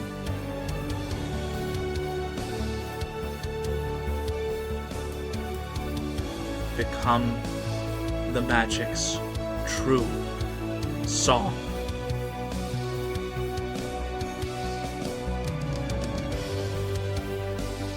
And that's where it ends. What a boredom. Just Yeah, to be clear, holy shit, that was Alfarius whose tune, right? Am I the one? No. No. There is no. Oh, an elf currently on the council still, known as Toon. oh. He is still alive. How is that fucker still alive? Because elves can live a freaking long time, that's why. Also, if you Well, and on notice, top of that, he's an origin elf. Origin elves are the original elves. They are close to dryads when it comes to being the legitimate children of Veldheiler. Okay, so this is a creation of the world tree, not the gods. Yes, Okay. which makes them in extension, the gods. grandchildren. They're essentially origin elves are the grandchildren of the gods, Okay. specifically the mother. I was gonna, because it had strange parallels to Alfarius and even Cresenia.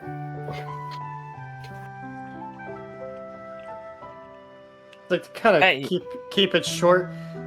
Toon is basically everybody's granddaddy. Okay. That's an elf. He's still So- alive.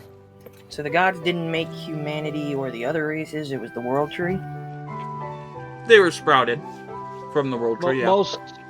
most races were sprouted from the world tree. There were some that were not, such as most draconic Dogs. races. Most draconic races were not sprouted from the world tree, as they are And sons of Stalkers, Dravine. but they're artificial. Right. So,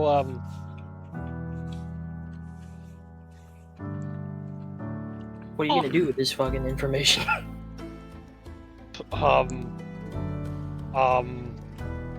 Fucking bombshell. I is just holding the book and shaking with emotion because he doesn't know what to feel in this moment.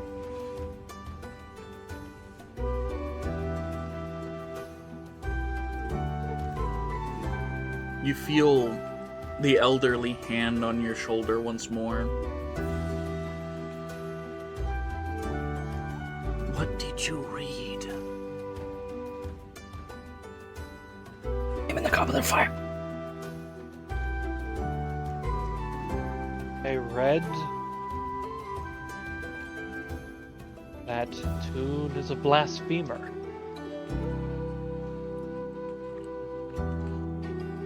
A smile crosses her face. Then you know the truth.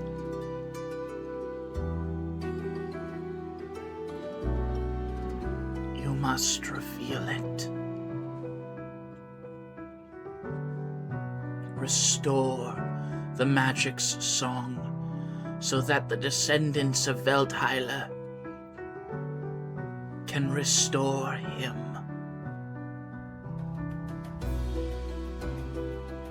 How do I find the original song? It's gone. She shakes her head. My boy. She places her hand on the middle of your chest. Search within. Feel everything that you have felt up to this point. Rage, loss, love. All of it. I was a girl when Kanashra died. But she wanted you to have this.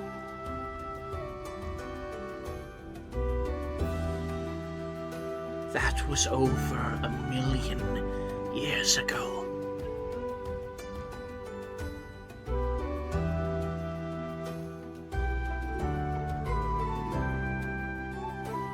Be the song. Do not use it. Become it.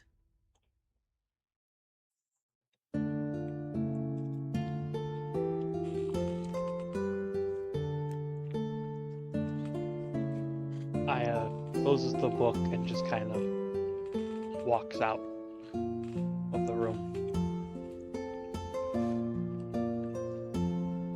So this fucking Sardash. printer's looking pretty cool.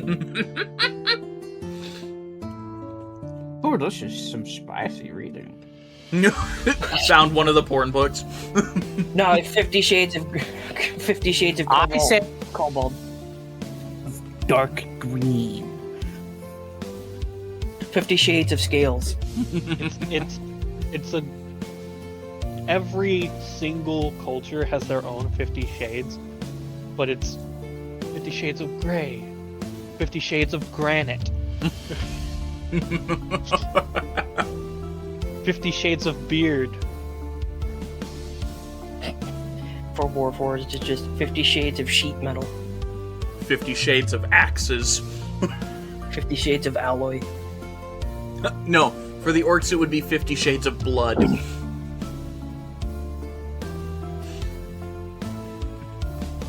The For orcs, werewolf. For the for animal folk, it's 50 Shades of Fur. I'd say for like the orcs, theirs is wrapped in with the goblins with the 50 shades of green, dark green. That's fair. Well, that's what it's about. It's about the goblin CEO seducing an orc female. Nah, it'd be an orc war boss seducing a goblin female. No. Wouldn't that be? That's exactly what I mean. It's the subversion. That's why it's so popular. Fair enough. That's fair. For fucking animal folk, it's just 50 Shades of Fur. Anyways. 50 Shades of Pelt. There are prayer rooms in this monastery, correct, Ian? Absolutely. Private prayer rooms where you can be alone. Most of I them have- would be used to pray to the archivist, but yes. I will find one of those and just kind of close the door and be in that prayer room for a while. I have to ask. This is like a dragonborn like safe haven, right? Mm-mm. Oh, You see all races here. cool. Doesn't make me feel any less outsiderish. That's fair. There are races of all shapes and sizes here, though. It's not strictly dragonborn, it's not strictly elven. There are orcs, there are imprinted, there are ranging of all types of peoples here. And you'll see the occasional Kensfieldian individual. Oh my god, individual walking around here and there. I think the main reason he feels uncomfortable is because ever since he was a kid, he's always felt uncomfortable in like places of prayer or like spiritual or religious worship. That's fair. Because especially now, he feels like he has no god and doesn't feel like he feels like a heretic. Okay. Or not a heretic, like I'm too dirty to be here. This is not a place for someone like me. Which is also what I feel when I've gone to churches in the past, like I don't belong here. That's a little bit of a trauma dump. I'm sorry. So good. So Eldon. Yeah. What are you doing during the time that Aya is in the room and then like in the pedestal room and then in the prayer room? What are you doing during that time? Are you browsing the halls? I guess I'm just looking around. Okay. Making sure that like as I'm walking around that I'm not going into somewhere I'm not supposed to be. Okay. But I do check my book that Hatter gave me, the one with the locks on it, just to make sure if there's anything different about it. You find one of the locks are open. Which one? Which one of the colors? What were the 4 colors I gave you? Wasn't it? I thought it was red, green, blue, and yellow. I think it was. RGB, baby. Classic RGB. The yellow one is open. Weird. But I can't really do anything about that until I can't read it until the locks are unbroken, so I just kind of put it back and keep walking. Okay. As you're walking down the halls, you see a pit spawn reading through a book. Close it and just kind of place it gingerly, like not even like anywhere in particular, just places it on the shelf and walks away from it.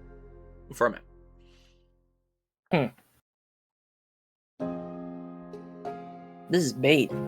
Out of character. This is bait for something. Eldon, I suppose he's curious enough. I don't know where I am. I might as well he takes a peek at the book's cover.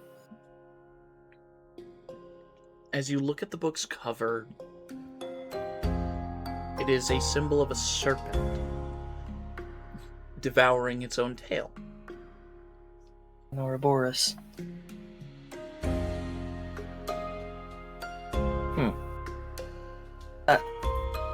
Is the tiefling still there, or is he gone by now? The pit spawn is gone.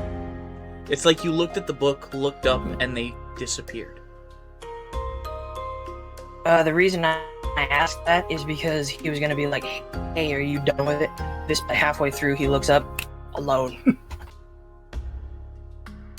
Alden's just like, "Okay, that's a little creepy."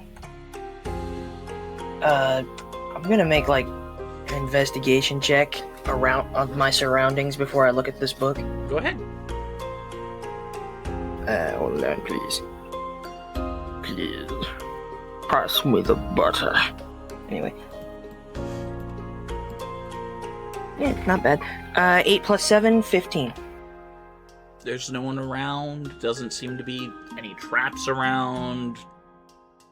Nothing out of the ordinary, other than a book, some bookshelves, and a ladder to go up to higher shelves. Okay. Eldon, out of pure curiosity, sits down and opens the book. As you pick up the book and sit down, you notice eyes open along the body of the serpent eating its tail. And blink. Immediately set the book down.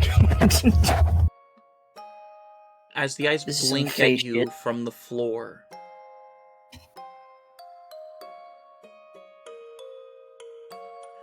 You asked to speak with one of us. Eldon's like, Have I drank too much menthol? Am I hearing shit again? I can Maud, assure you I am Is that real. you? I am not a voice in your Shit. head. I am not here to harm you. I put the book. I kind of like trying to keep the book as far away, because like I've seen some like horrific shit, but it's still creepy to have eyes on a book watching you. So he just sort of gently places the book back on the table and sits down again. Okay. Who are you? That is a very simple answer. I am Ouroboros, Watcher of the Pits and What? God of Justice. Should I make a history or religion check to see if I know anything more about him? Roll a history, or a religion check. Oh, there it is. Oh, history or religion? Which one Religion. did you pick? Religion. 18 plus 2, dirty 20. There you go. Ouroboros, by the greater society of Aeidros, is considered an evil god. But he still has followers across the surface of Aeidros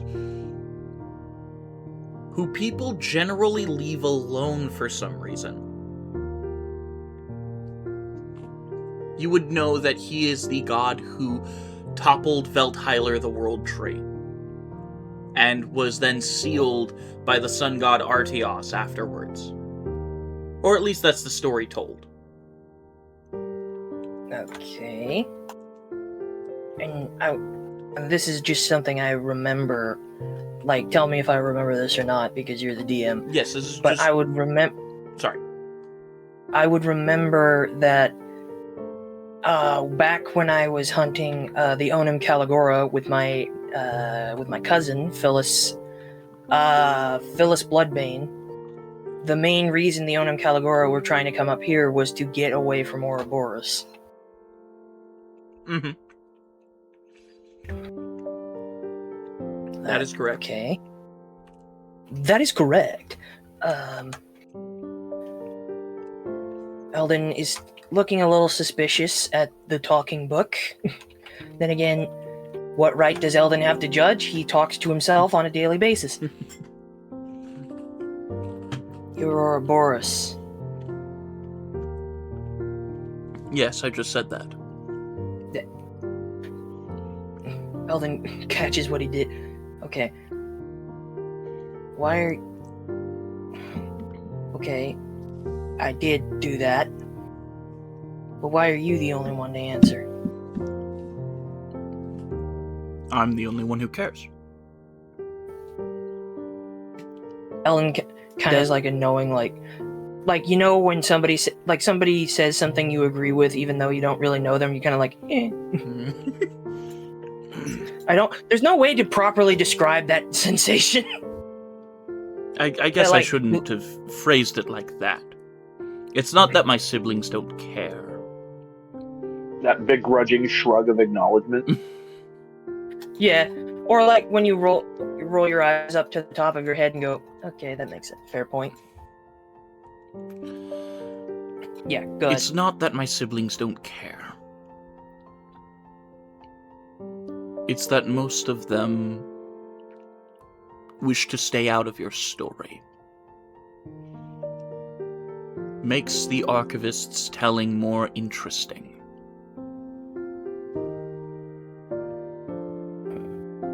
Though I know my brother, the archivist, has several times butted his way into your camp.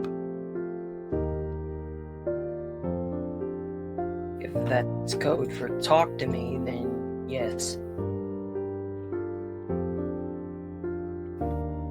I never like it when a writer pushes his own self into a narrative. out of character. Is this a commentary on like self-insert? No. Okay, back in character. I digress. Can it be? I mean, if you want to interpret it that way. Author's intention. That's how I'm gonna interpret it. Author's intention means fuck all. Exactly. I digress. I will What do you interpret mean the by- story my way. Got a little salty that Archivist possessed admin for a bit. But I digress.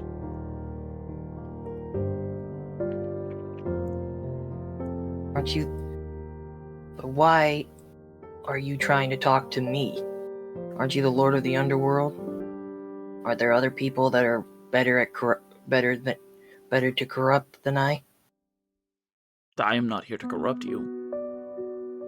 I am here to listen to your problems. I am here to answer the call in the ether that you left. If you did not know, wayward souls are kind of my thing. I am, after all, Okay. Watcher of the Pits. Okay. He's the Though- washer of pits. Though my gaze does not solely fall upon that of the punishment pits. The living.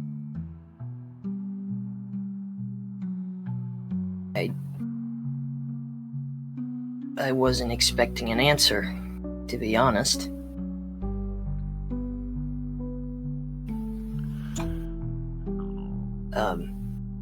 Eldon kind of looks around to make sure that now he's making sure that nobody else can see him, just so nobody catches on to this shit. There is no one around you. In fact, it's kind of eerie.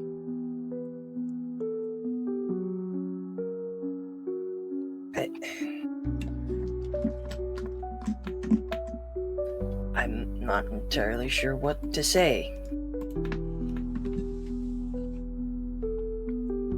Simply tell me of your troubles. You called out to us for a reason. I understand you're one soul that neither I nor Terralia saw. Which means you fell off the pathway. Yes. Though I can't remember anything about that. You are what we call a lost soul. Few ever return from that plane. And it's less falling off, more being dragged. And trust me, you are not the only soul who has been dragged into that domain.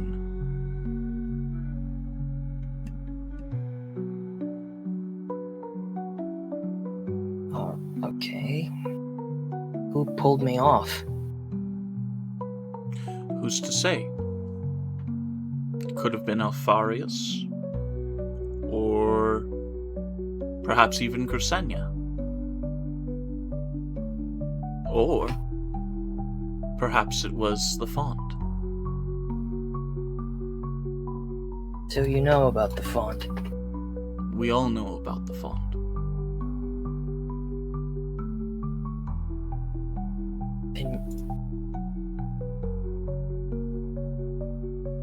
And I guess I only have one question. Why did I come back? Out of everybody that night, I was the least deserving person. Why was I chosen? Or why wasn't I? I don't know. I've never talked to a god before besides Terralia.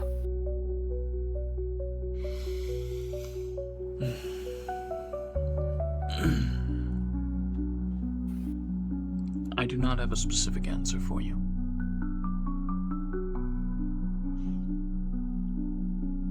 Whether you were brought back or not was simply a roll of the dice.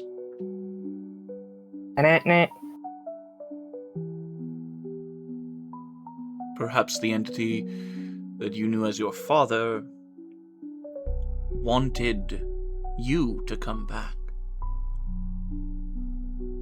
Because of some sick, twisted thing. I don't know. What I do know is that your sister, the one on your back,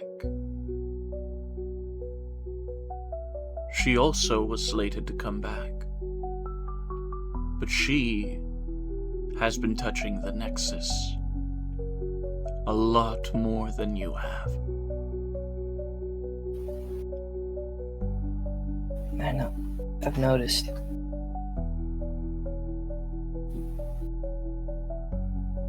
There's suppose nothing... you're the guy. Sorry. You go first. No, you go ahead. No. No, you go first. No, No, you go first. You. No, you go first. Ask your question. No, you. I need that bit animated. Just a dude in a book going back and forth. No, I'm sorry. You go first. I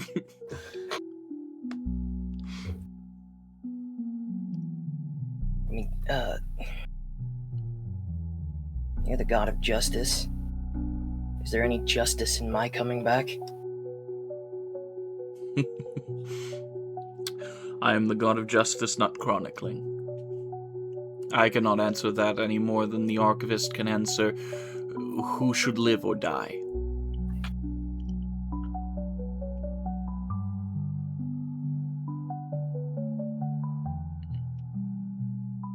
I have no idea why I'm still alive. And I have no idea what I'm supposed to be doing. I barely even know who I am anymore.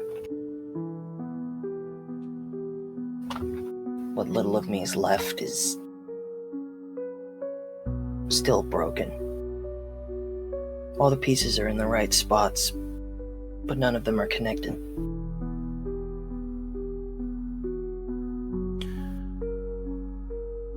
So then go find them. I don't even know what to look for. Perhaps start with looking in front of you instead of behind you.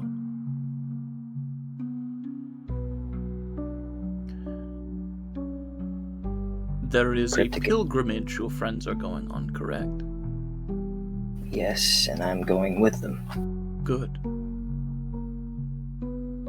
Take this book with you.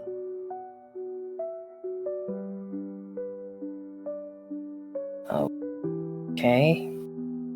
Talk with me every night. Or whenever you have time. I will be here Character, to... that sounded so needy. Like, talk to me every night. I don't get to talk to people a lot.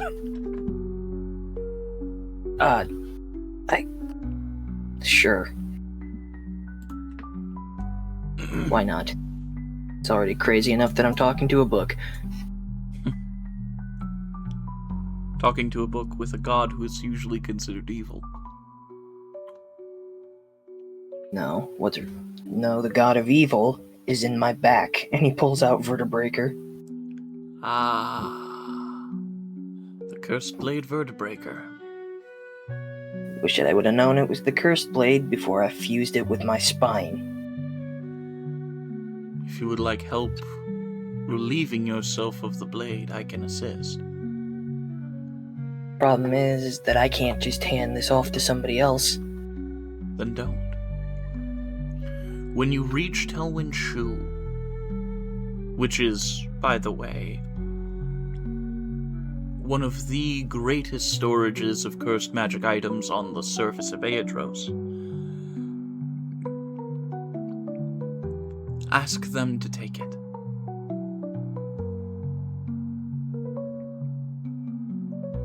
They know what to do with cursed godly artifacts.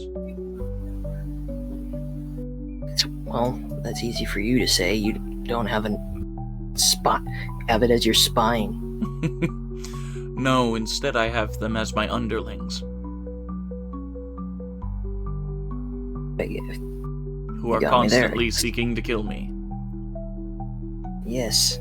By the way, how are the Onim Caligora doing? they burn. Good. And if one day they finally discover why they are burning, perhaps then they can find rebirth. Maybe.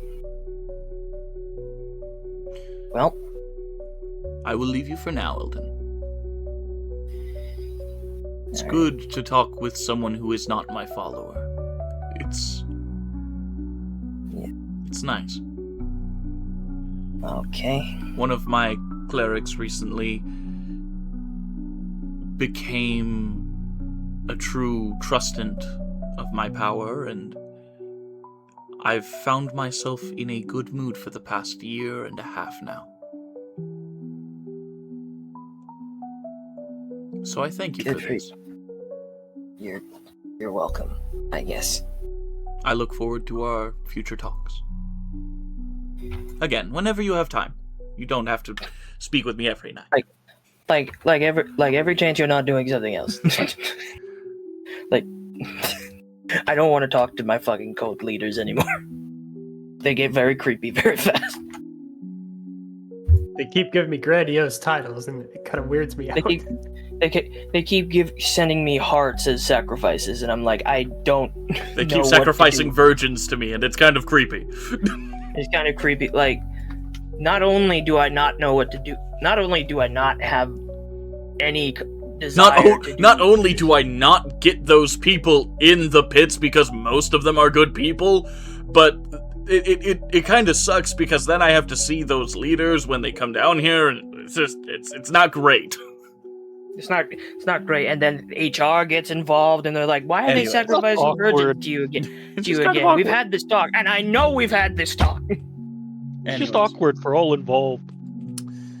Anyway, And then TMZ shows up out of nowhere. Coming up, Lord Ouroboros gets another virgin.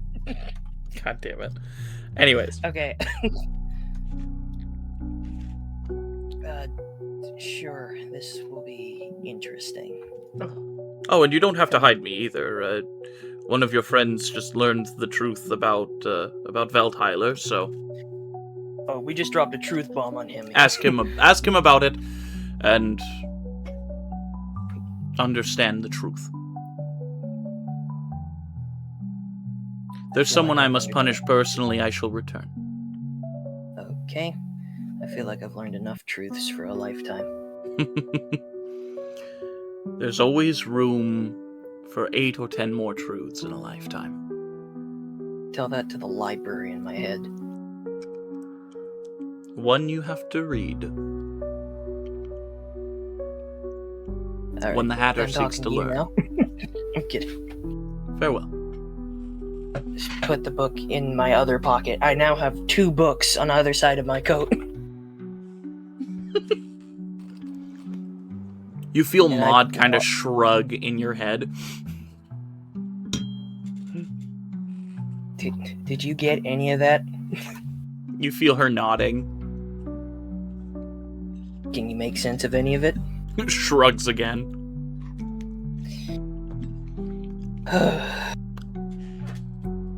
This is gonna be a long couple of days. As he walks out. Anyone else want to say what they were doing during the time that Aya was in the vault and in the prayer room? Yeah, I think right around the moment Eldon kind of finishes his conversation with Ouroboros, Advent might explore the prayer room a bit and see what these monks are about. And there are private prayer rooms too. And you see shrines to the archivist. But you're not there to talk to the archivist, are you, Advin? No, I am not. All I can imagine is Eldon gets back, Osper's halfway through the book, and Osper just shouts out loudly to Eldon, Eldon, did you know sex makes babies?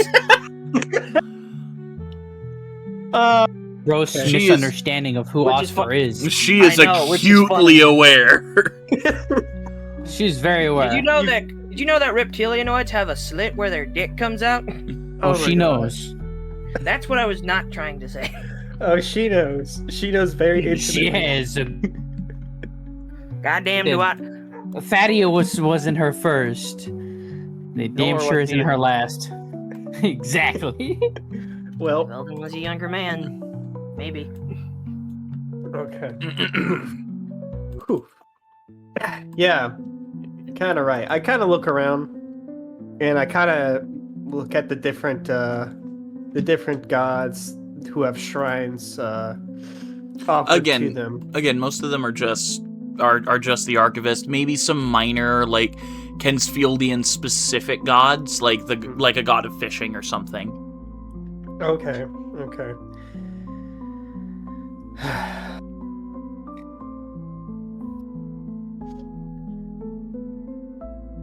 Yeah, he's just kind of pondering his dream that he had last night.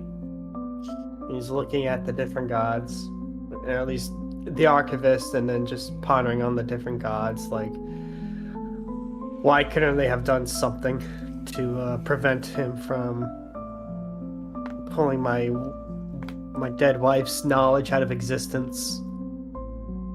He's frustrated. He's angry. But he kind of looks for somebody to kind of talk to, see if they can offer some wisdom. These are private prayer rooms, so there won't be anyone. There's in no there. pub. Okay, I'm not really looking for private. I was looking for more of a public They area where the hate it monks when are. I pay them in wisdom. They only really have private prayer rooms because not everyone believes in the gods, like some people do. Like they know they're real, but like not everyone puts their souls to them. I understand that. So they generally only have private prayer rooms. I get that. Okay, so he'll probably go and look for a monk who is at least somewhat of a follower of the archivist, Okay. and kind of have a conversation with them. So in that case, I mean, the monk you would know, Sardesh. Okay, I'll go to Sardesh then. Okay. After Aya left the vault, you see Sardesh kind of walking towards your group anyways. Ah, Sir Advin, what can I do for you? I'm in a bit of a dilemma. Are you a follower of the archivist by chance? I am, yes. Can we talk in private? Absolutely, we can use one of the private prayer rooms. Thank you. All my efforts to get out of that room, and you drag me back in. I mean, man, it just looks like you're about to have a dalliance with this monk. Bro, all that If effort. there's to anything just- wrong with that. You dragged me right back to those darn prayer rooms. One way or another, you're getting on your fucking knees. And I'm praying.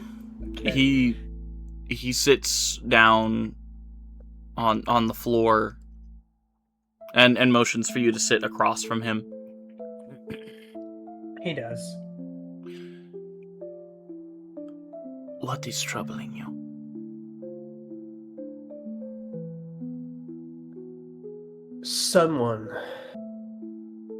Something was stolen out of his library.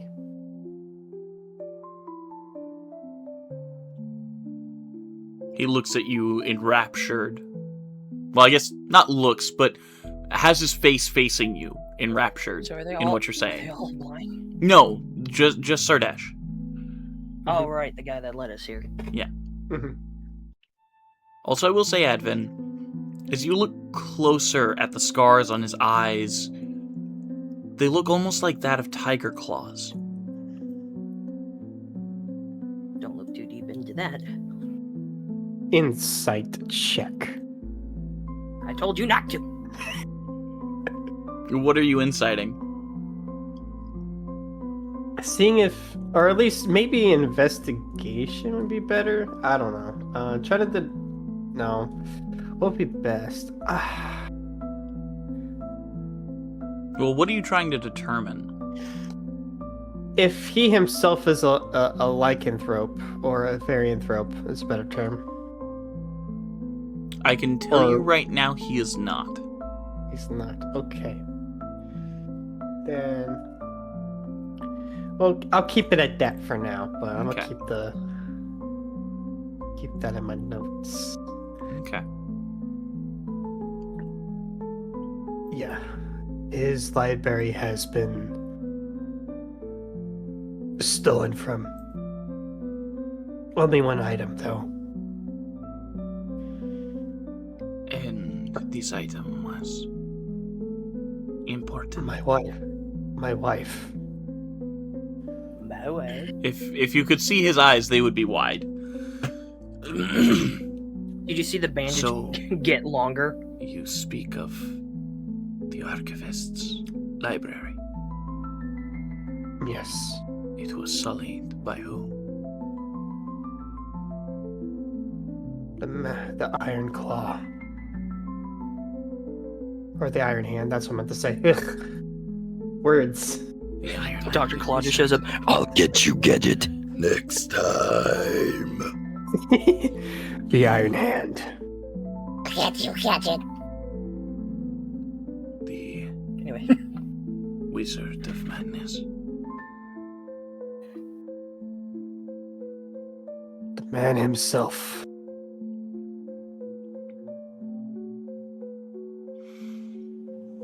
He stole my wife's very existence and knowledge of her.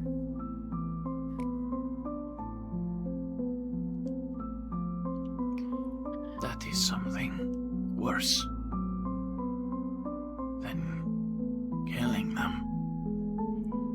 Erasing the person you love most from your mind is perhaps the greatest sin that someone could do. And somehow there's a way to get her back. And I don't know if I have the strength to say no. I know what I have to do.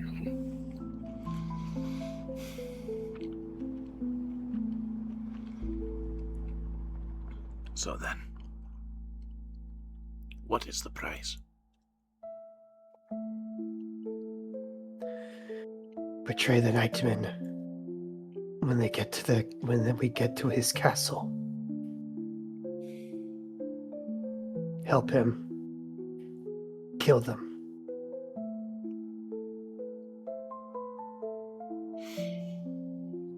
What is it with you and characters that betray the party? I never said I was. Well, yeah, but twice now. Shut up.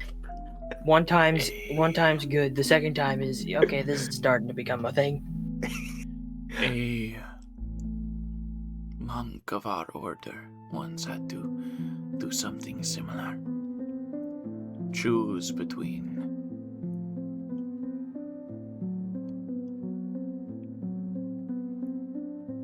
being brought back to the right path or wallowing in his misdeeds.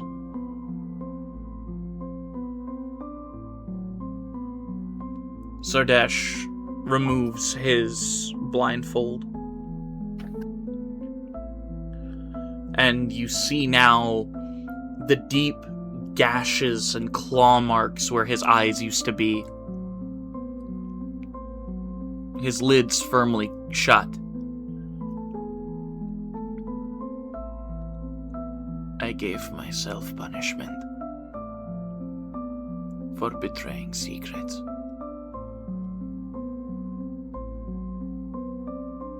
I went to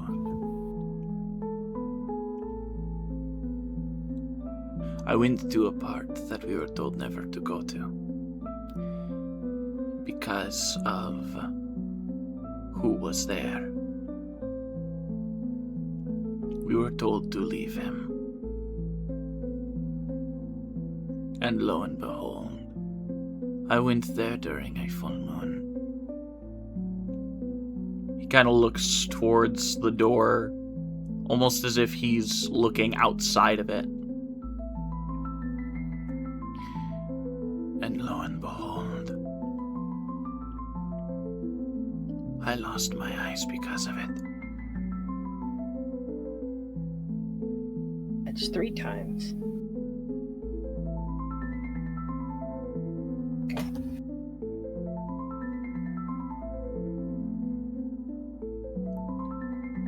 I betrayed the monastery.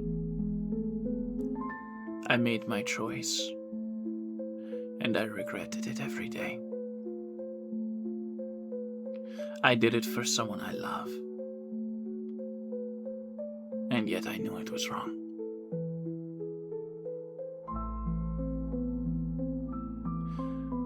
If you betray your family now, for the family you once had, you are doing everyone a disservice. Admin and Elvin are in the same boat. Kind of. I would recommend you take the pilgrimage to Talmer's It's shining on it. I have a difficult time of letting things go. Think on what's going on.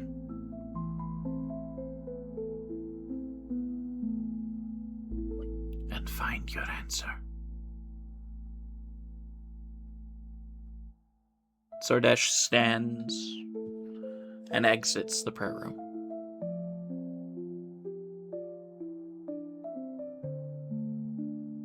Trauma buddies. After hey! putting his Yay! blindfold back on.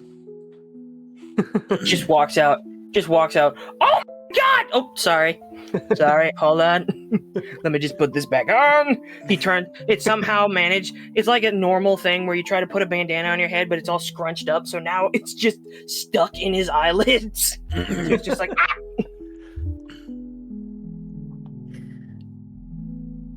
Evan probably sits Cool. there for a bit. Yeah. And then goes into prayer for the archivist. We don't have to have that conversation right now, but Okay. that's what he does currently. By the way, quick question: was there actually anything in that book, the Ouroboros book, or was it just a medium? It seems like it's a medium. Okay. Is it more like just a journal?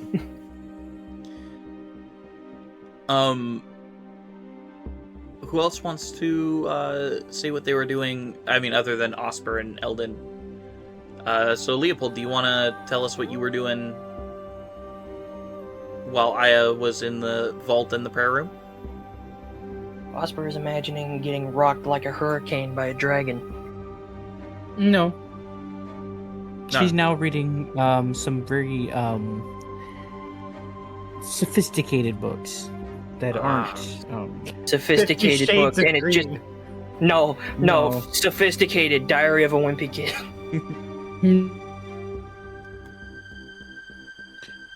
She's not stupid. She knows. No, she knows. but it's Leopold, just you're funny. muted, just in case you didn't know.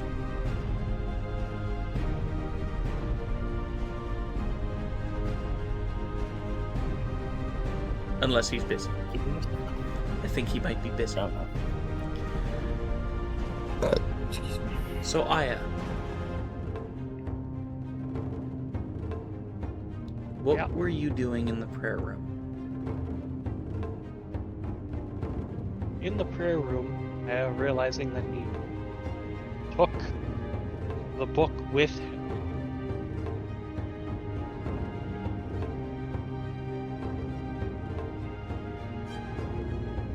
Just puts the book down next to him as he sits down on his knees. Says a couple of prayers to Atasia. Just kind of meditates.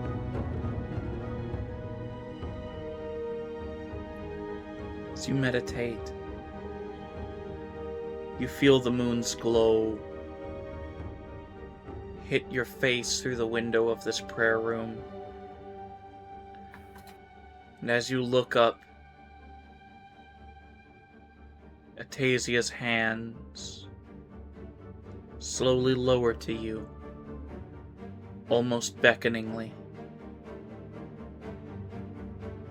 And as they do, that's where we're going to end tonight's episode. Yeah, I saw that coming. Thank you, ladies and gentlemen. Gracious. What? I said, goodness gracious. Thank you. Balls of fire. Thank you, ladies and gentlemen, so much for joining us on tonight's adventure. Look forward to next episode. Ooh, so much fun! Thank you, ladies and gentlemen, so much for joining us.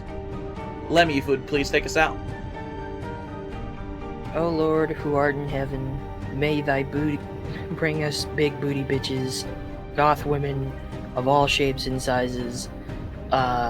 May them be healthy, may their pussies be fat and their breasts titillating. And always remember that the Hat works in mysterious ways. Everybody, good night! On their soul. Amen, everybody. Woo-hoo!